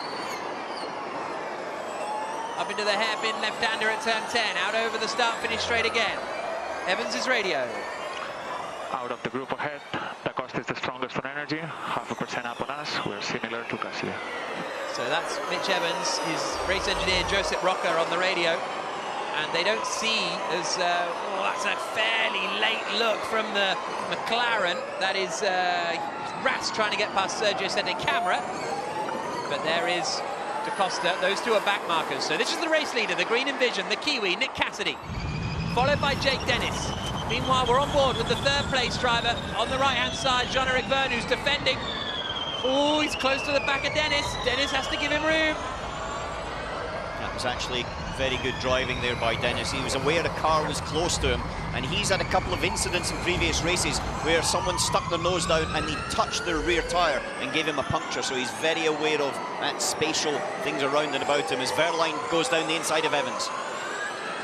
Right, wheel to wheel up towards turn 10. To the inside. It's Evans trying to get Da Costa, actually. It's Evans trying to pass Da Costa for 4th position, and the Jaguar has got to the inside now. Across the line to start lap 33 of 40. And Max Günther going for a look down the inside of Pascal Wehrlein, pulling back out of it in the end. The Porsche's shuffling back a little. Wehrlein finding himself in 5th position right now. Lap 33 of 40. Cassidy still leading. Sorry, it's 6th position, isn't it, for Pascal Wehrlein? Cassidy still leading. And Wehrlein is asking the team whether they can swap positions. Oh, Evans thinking about it again. Once again, Verne defends. So tight. So tight. And it's so difficult for the drivers races like these in a different way to a lot of racing. Nick de Vries, the Formula E world champion a couple of years ago, now racing in Formula 1. Here's Wehrlein's radio. Don't push as hard as possible. Let out the race. So Wehrlein on the radio, but just quickly to finish the De Vries point, he was asked, because he's raced in sports cars, Formula 1, Formula E, he was asked, what are the differences between the series? He said, Formula E stands out because it is just so difficult mentally. You've got to manage so many things. You've got to change so many things in the car. It's the most challenging racing he's ever done, Nick de Vries. You're driving, you're racing, and also you've got strategy all going on at exactly the same time while trying to optimize your driving and also the car's efficiency. But right now, we just heard there, it's basically a flat-out race for the last 6 laps. So they've done all the energy conservation that they needed to do, and now they're just getting on with it. So now we're going to see, I would say, not the sort of 2x2 overtaking, we're going to see quite late and aggressive overtakes. Lap 34 of 40. Cassidy in the lead. He's just, Dennis has got more energy than Cassidy. That's the interesting part. Dennis, by sitting behind Cassidy, has now got plus 0.8%. Contact, Evans hit. Evans was hit by Da Costa. Coming down into turn 9. And now Evans is having to defend, and that spread them all out. And Wehrlein goes to the inside, and Günther goes to the outside and gets ahead. So that was a crucial little bit of contact with Da Costa into the back of Evans. Wehrlein is now shuffled down to 7th position. And Verline's low on energy as well. Nick Cassidy leading, Dennis in second, Verne in third. Fourth is Evans, fifth is Da Costa, Gunter, Verline, Van Dorn, Muller and Tinctum the top 10. So Muller is up into ninth place. The green Envision is the car leading the way, and that little nudge from Da Costa into the back of Evans has broken the top 3 free.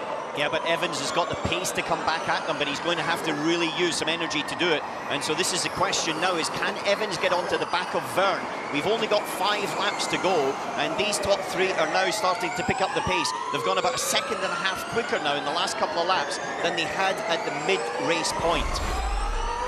This is what happened with Antonio Felix Da Costa. Did he mean to make the move on Evans here, or was he just... Well, Evans went deep to sort of avoid Verne, and then kind of came back, and Da Costa was sort of there. All a bit clunky, really. I don't think it was intentional. I think it was a case of avoidance of both sides. Dennis. Let's go now if we can. Let's go now if we can. It's high risk, man. Right, interesting. High risk, says Jake Dennis. What does he mean by that? Well, it's high risk with energy because he thinks that Verne's going to also come with him, and now Evans is right on the back of them again.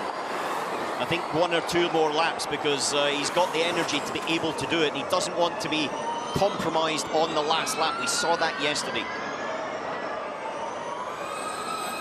That 36 of 40. We won't be having any added laps because we haven't had a safety car intervention during this race. A bit loose from Dennis as he came through 7. Now down towards turn 9. Cassidy covering the inside just a little bit. And it's all closing back up again because Cassidy doesn't have the least of the front runners. Cassidy's done a really good job. To be in the lead for this long and keep that much energy compared to those around him is solid. If it gets within 2 laps, then I think he's got a very good chance.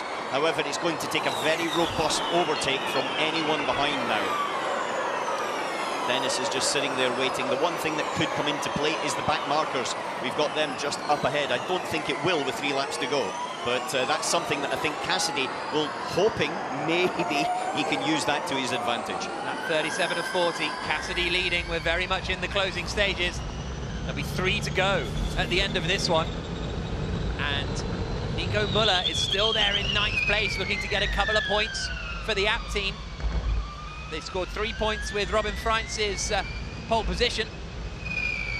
They've slipped back, but a 9th would be a win, to be honest, for the app team. We're riding here with Jean-Eric Verne, though, who is in the fight for the win, in 3rd position. Nick Cassidy's looking for his 2nd win in the Formula E World Championship.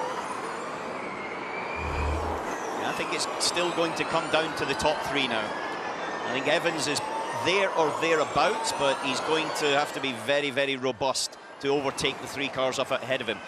For me now, the Porsches, after that little tangle and tag, has kind of put them really in a compromised place. No tag or added laps for this one. Verne's radio. Same sock as Evans. Actually, you need the hydro if you can on some big breakings.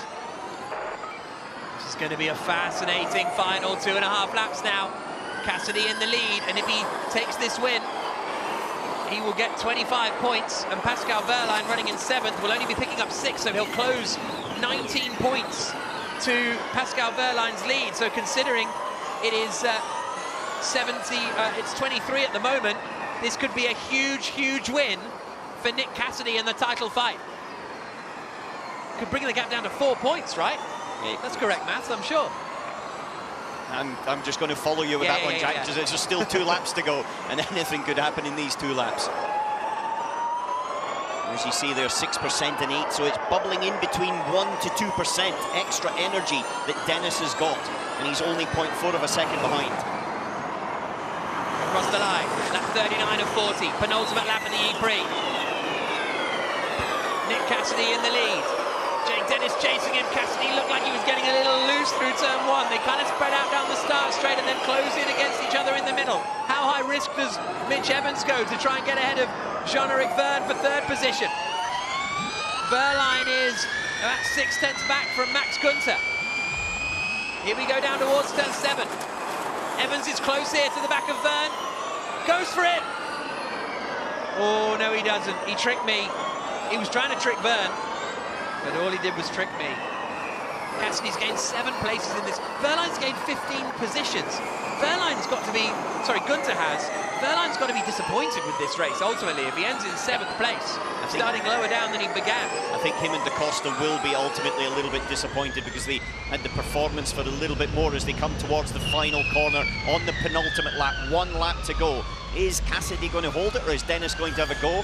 Where's Evans going to go with Verne? Here we go, a little under 3 kilometers to go in a race that could see Nick Cassidy get right involved in the championship fight.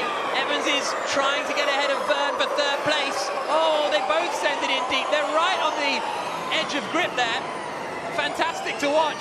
Dennis has got more energy than Cassidy, but I don't think he's going to be able to use it. He's a bit too far back from the Kiwi. If it is, it's got to be into this next corner, turn 6. However, this is one braking area offline that's very difficult, very, very bumpy. And he's too far back, so Cassidy's going to hold on here. And then last place, I would say, is into the hairpin, the final corner.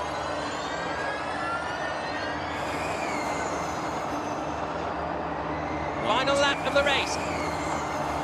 Cassidy leading. He's down to less than 1%, but it's not going to be enough, I don't think. Here they come towards the final corner. 1 left-hander to go. Nick Cassidy has won 1 race before. A very strange red flag race in Brooklyn a year ago. But now he's going to win on the road. Now he's going to win superbly. Nick Cassidy takes victory in Berlin and fires himself into title contention with a brilliant drive. Jake Dennis 2nd, Jean-Eric Verne 3rd, 4th for Evans, 5th for Da Costa, Verline only 7th. Big day for Envision, and Nick Cassidy has taken the victory ahead of Jake Dennis. Remarkable performance, very entertaining race. Muller finishes in 9th position, but it is Nick Cassidy who takes the win.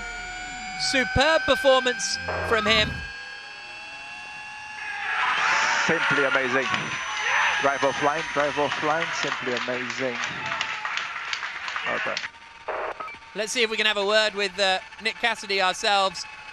Nick, it's Jack, you're live on TV. What a drive. You said you didn't want to lead it, but you just won it.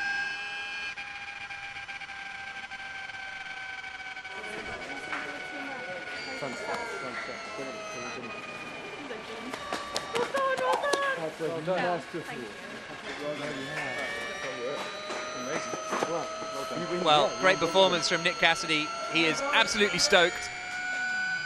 And a great win. And they gave me no choice, which was a very amusing message from Nick Cassidy. So he's now on 100 points. Sorry, Verline's now on 100 points at the top of the championship. 4 ahead of Cassidy. Then it's 19 to Verne. Jake Dennis, how many has Jake Dennis got? Because he finished in 2nd place. So this is, I've got little Alan McNish here scribbling away, doing the adding up, and it's 80. So 3rd is Verne on 81.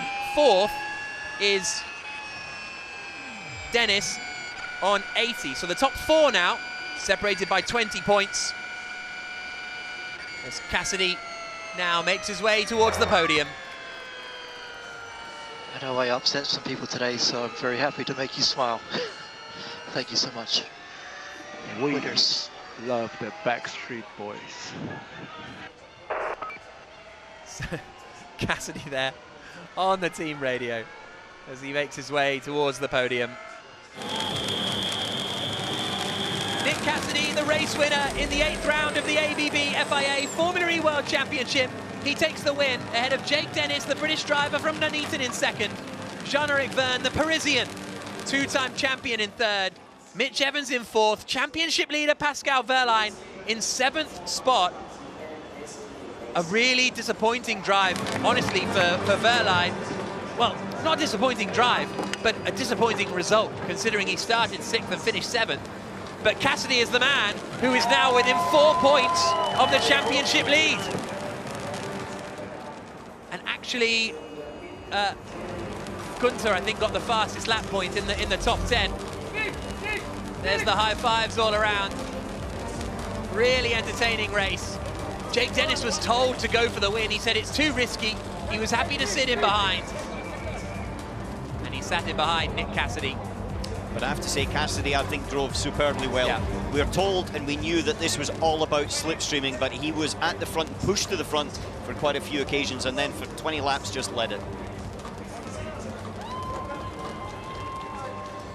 So Cassidy taking the win, Dennis in second, Vern in third, and the fans now all flooding towards the podium. And it's great to see the cars on the podium. Certainly is. And none of these drivers were on the podium yesterday. Complete reversal of, well, not reversal, but completely different drivers on the podium today. Yeah, but that's a strong result from Cassidy, because there was quite a lot of pressure. As he said, he knows he's upset a few people, his team and teammates as well, a little bit over the course of the last 24 hours.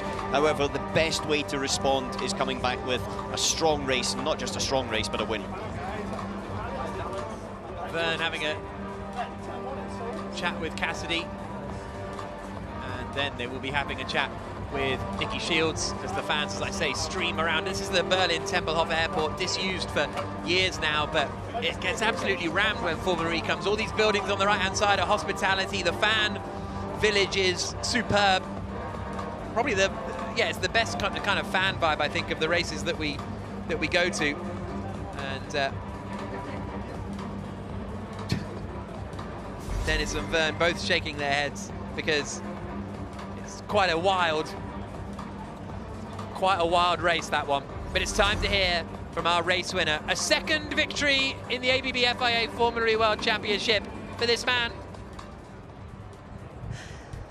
Well, Nick Cassidy, huge congratulations for your first win of the season here in Berlin. Just explain to us the emotions right now, because I don't think you were expecting to take the win. Yeah, I knew I was in the fight. I've been in the fight the last 5 races. Yesterday we had a great opportunity as well, and I made a mistake, and I really put my hand up for that. But today we made it count. So thanks so much to my guys. I've had an opportunity to win nearly every weekend, and as a driver, that's a dream. You've put yourself properly in contention for the title now. Just a couple of points off Pascal Wehrlein. You are undoubtedly been the most consistent driver this season, and we're 50% through the championship so far. Yeah, I've had some really good luck, and I'm sure some bad luck or bad weekends are coming our way. But until then, I'm enjoying the ride, and it's been amazing. Excellent. Well, enjoy the celebrations. You can. It's Sunday night now. Thanks, Nick Cassidy. Yeah, that is true. The first race of a doubleheader, when you take the win, you have to be a bit careful on Saturday night, but not so much this time. Cassidy, remember, got his lap times deleted in qualifying, started 8th on the grid, but carved his way through the field, eventually hit the front, overtaking Pascal Wehrlein. And at that point, Cassidy was in the lead, Wehrlein was second. Wehrlein ended up shuffled back into 7th place. And that is Sylvain Philippe and Mike Love watching their drivers across the line. And this is Cassidy's reaction.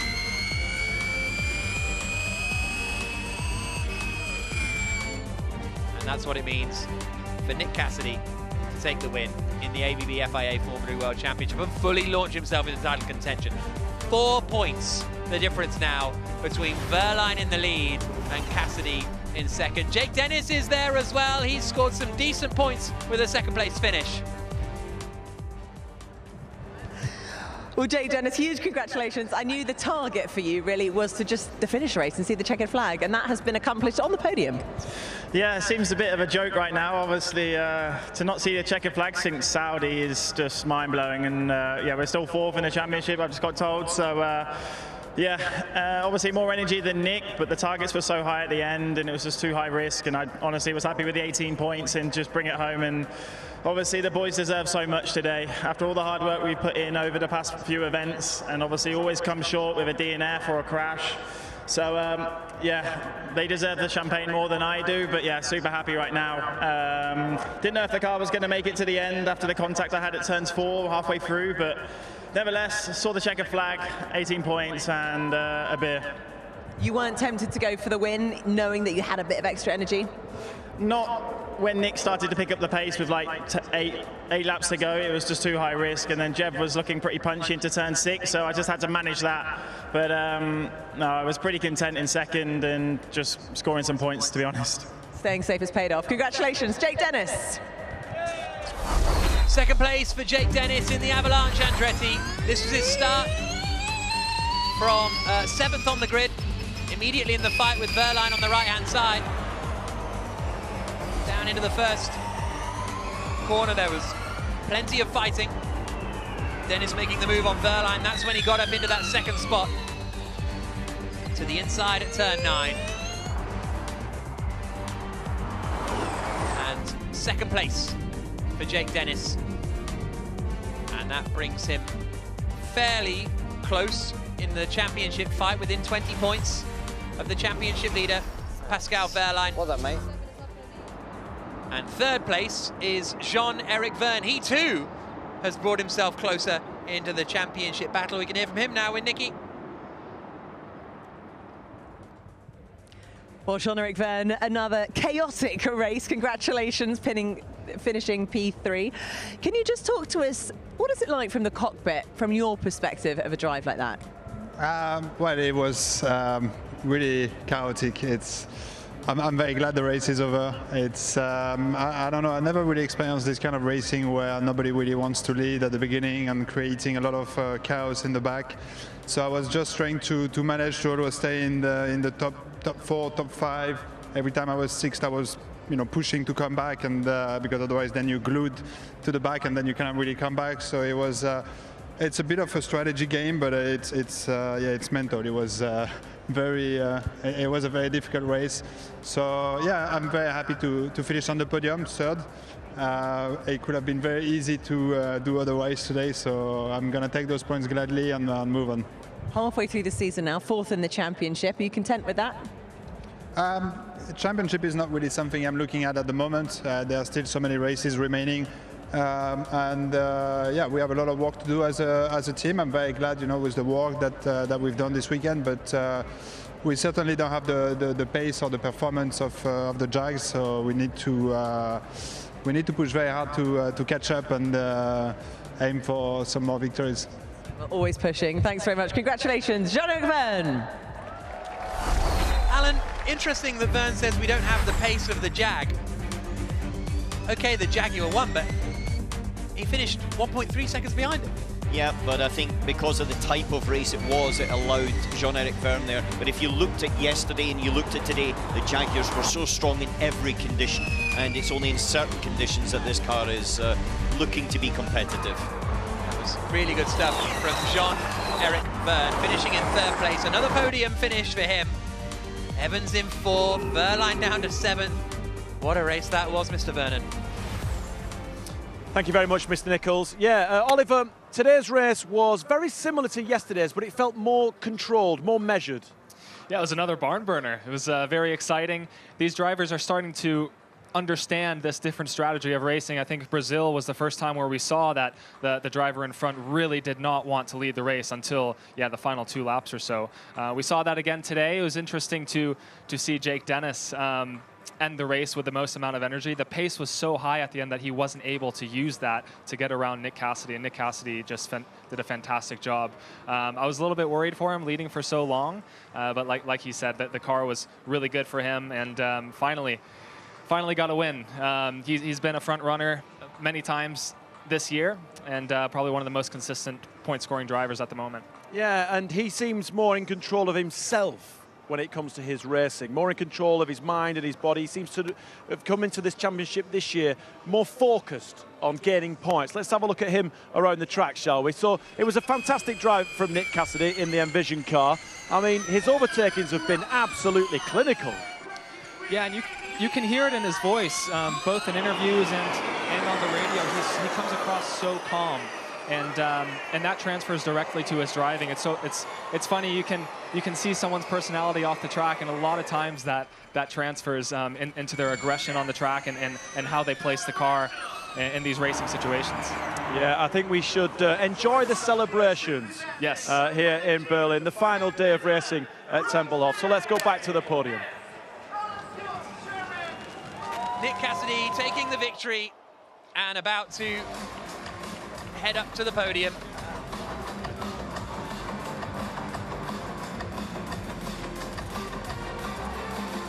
Onto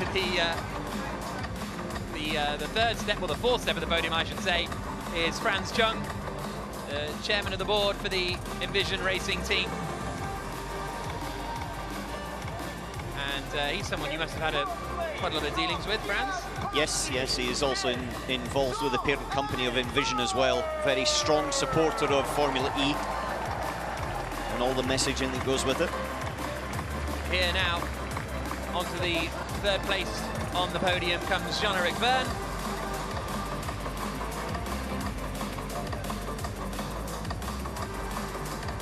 And a thumbs up from him. Yeah, it's so new, isn't it, to all of these drivers, this kind of style of racing. Onto the third step of the podium for Jean-Eric Verne. Second place, the first time he's seen the checkered flag since January.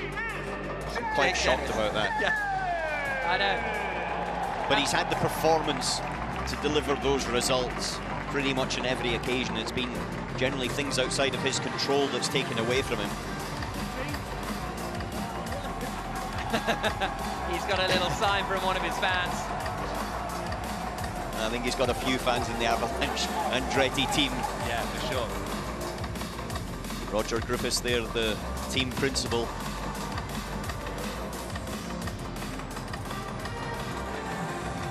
But it's going to be the top step for the New Zealander, Nick Cassidy. Wins for the second time in the ABB FIA Formula E World Championship.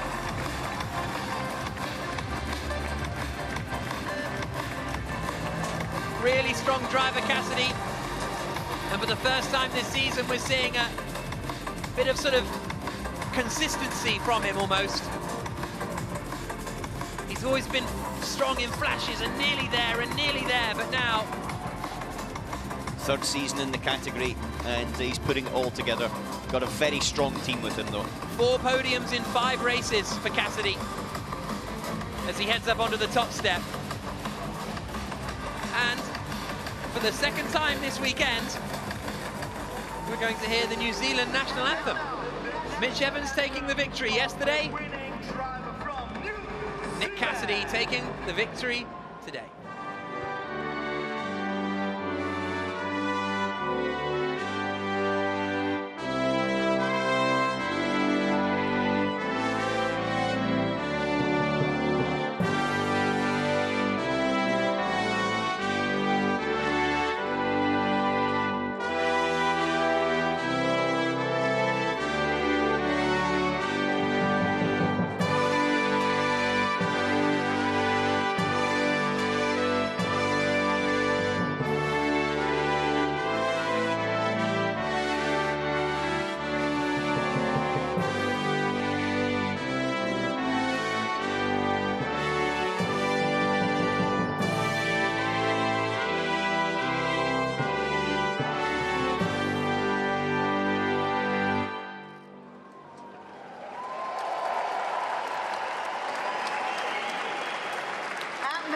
And now the national anthem for the Envision Racing team, the British national anthem.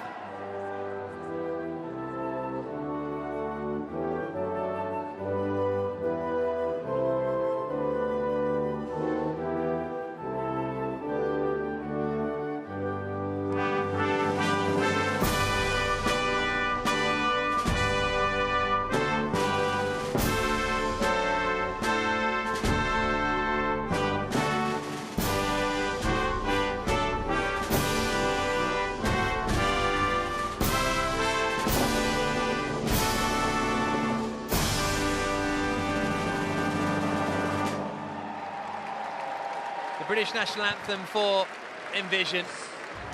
There's the team there. You saw Bronya and Bryony singing along. There's the mechanics here on the left-hand side.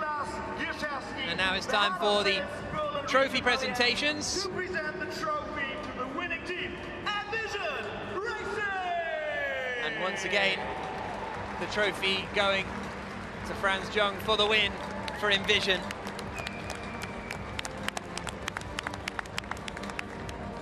And a really, really strong performance from the Envision team. They've been through quite a few changes actually recently.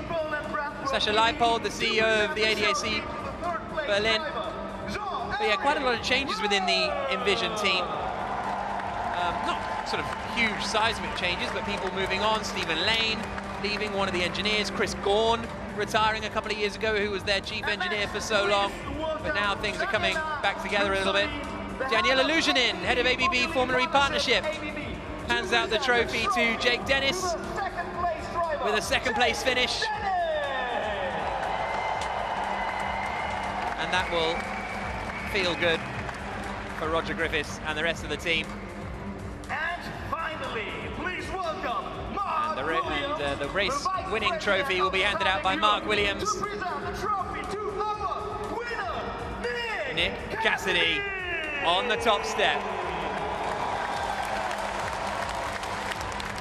And this is, I really felt coming into this weekend, Alan, that we would be, the championship would change. And I think it has become, okay, not exactly a two-horse race, but 4 points between Cassidy and Verline. Well, it's definitely not a two-horse race, in my opinion, as the champagne's being sprayed, but I think we will see other people spraying the champagne in the races coming up. You know, this puts a bit of pressure on Pascal Verline. He had massive performance at the beginning of the season, hasn't seemed to be able to capitalise on it in the middle part. Now we're back into Europe, and as well, other teams are starting to get their car sorted out. But the one person that has definitely taken a lot of momentum lately is this man, Nick Cassidy. Today is all about him. So Nick Cassidy takes the win. He closes the lead in the championship down to just 4 points to Pascal Verline. Verline is still the championship leader. Cassidy is 4 points back from him as we head to Cassidy's kind of home race in Monaco in 2 weeks' time. The most famous street circuit on the planet. It's a special racetrack. Every driver wants to win it. Formula E returns to the glitz and glamour of Monaco. Into back. Oh, what a move! Get ready for Monaco Electric. Calm down and tell me that I just won the Monaco E-Prix. Monaco, are you ready?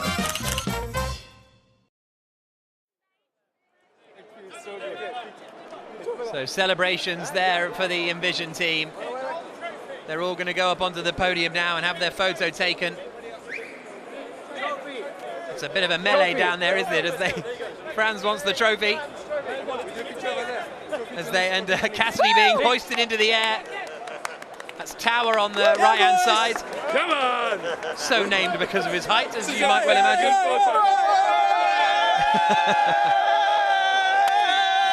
There's a great shot of when Alan McNish's team won here. He put a whole box of beer into the back of the garage. That was an iconic Alan McNish shot. That was exactly the first race victory that we had here in Berlin, and it's a great moment. You have to celebrate victories. They're hard fought by not just the driver but by the whole team. They're built up over the course of a weekend, and so in that respect it is something that you definitely should celebrate. That is another win for Envision. They're 13th in the ABB FIA Formula E World Championship, and that has improved their championship position as well, even though Sebastian Buemi was 20th. Fastest laps went to Maximilian Günther, 2 home drivers getting the fastest lap in Berlin. Andre Lotterer yesterday and Max Günther today. No one has got a repeat fastest lap. Oh yes, they have. Sam Bird. Says on the left, doesn't it? Sam Bird fastest lap in Diriyah and a couple of laps ago as well. But it's Max Günther who secures the Tag Heuer fastest lap this time around. A 1 minute 6.911. And he also won the driver of the race vote, Max Günther. 25% of you guys voting Max Günther as the driver of the race. He did make up, what was it, 15 places off the line. A really, really good job from Günther in a race that Maserati needed it to be honest. There are the celebrations on the podium. Sylvain Philippe at the front in the spectacles. Mike Lugg in the mix there as well, sort of on the left-hand side with the sunglasses on his head. It's Jen next to him. And really, really strong result for the Envision team. Yeah, they'll be very happy with that one, there's no question. It also brings them a little bit closer in the team's championship as well. I think now they're only 15 points behind Porsche. Always extremely good at maximising whichever car they've got. And now certainly a bit of momentum. Two strong drivers. Sebastian Buemi was also in that mix as well before he had some damage, which put him out. They're also the first team to win with 3 different manufacturers. Audi, DS, and now Jaguar. And what a performance for them, because I remember speaking to Nick Cassidy last season when Envision couldn't drive this track. The Jaguar powertrain was no good on this track, and Cassidy was like, well great, next year we've got Jaguar powertrains in the back of the car that we don't know how to go here. But it's worked out all right in the end, hasn't it? Right, let's head back down and join Vernon.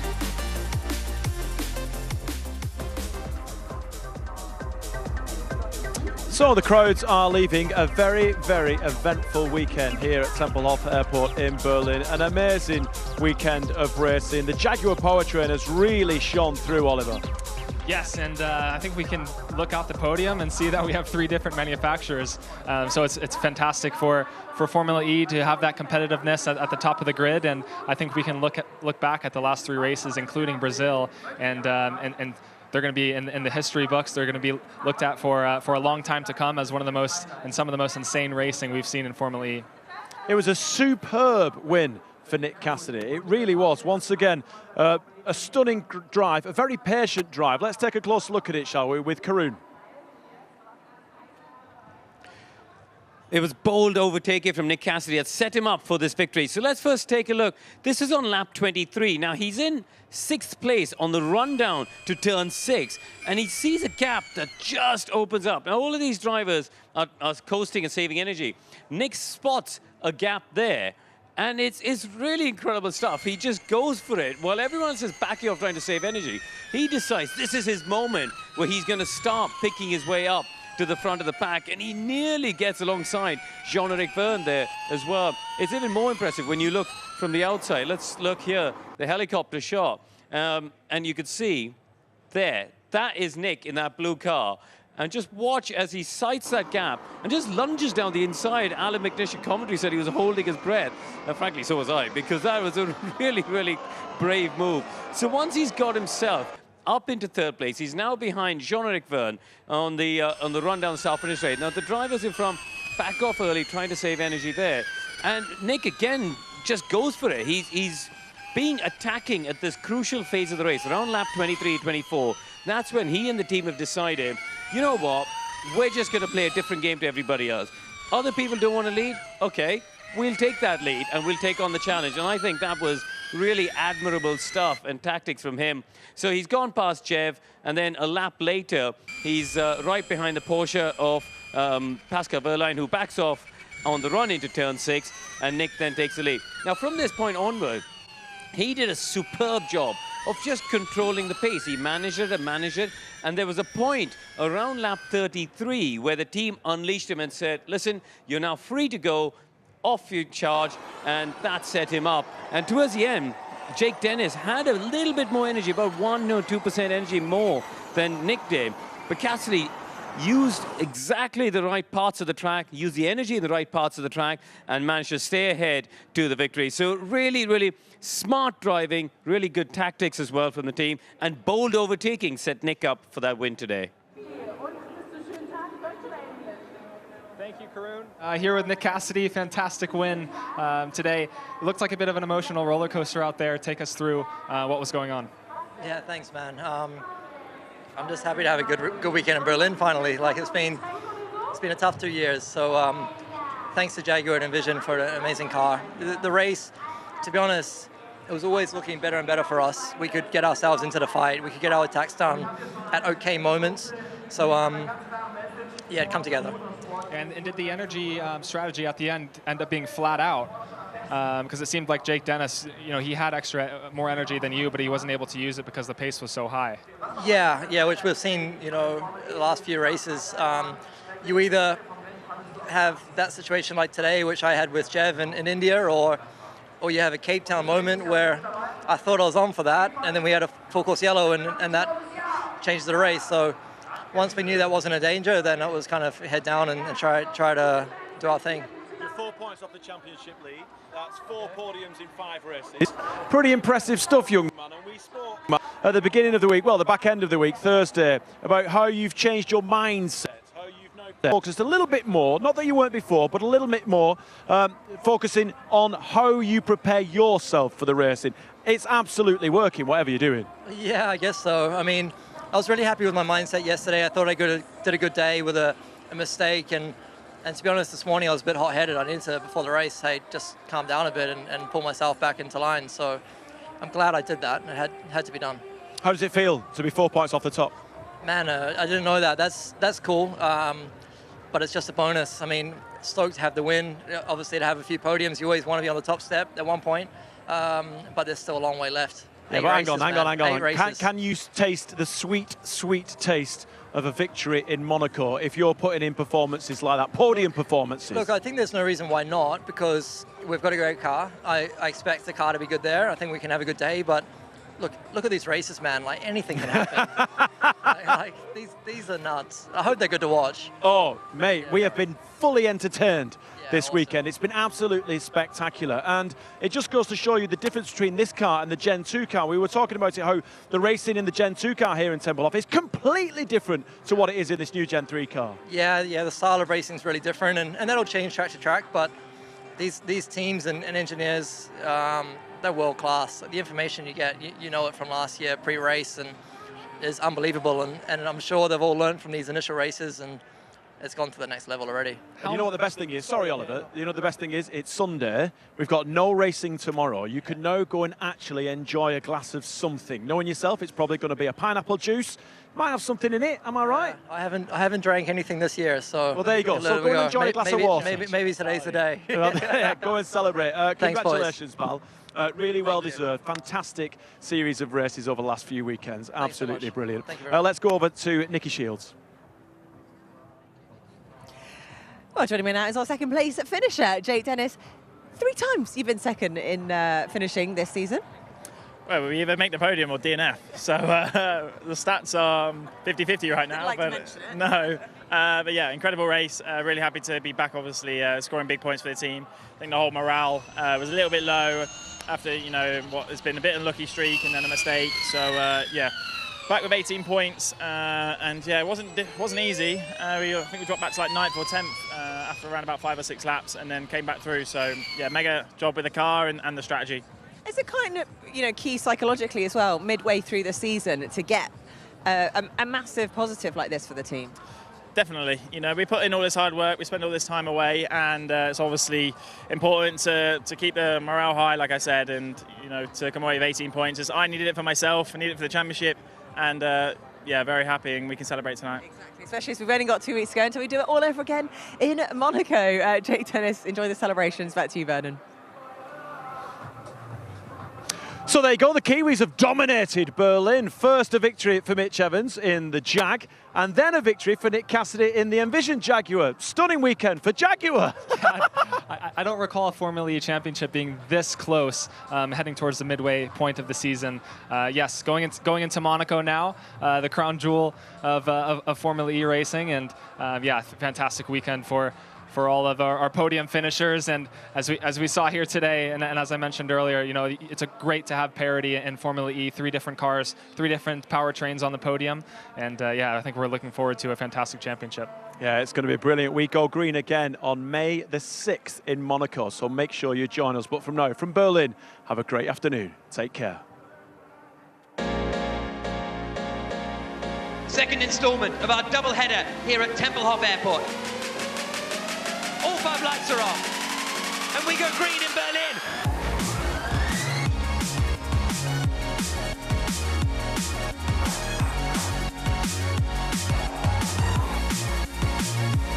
Oh! Damage there. Nick Cassidy himself into title contention.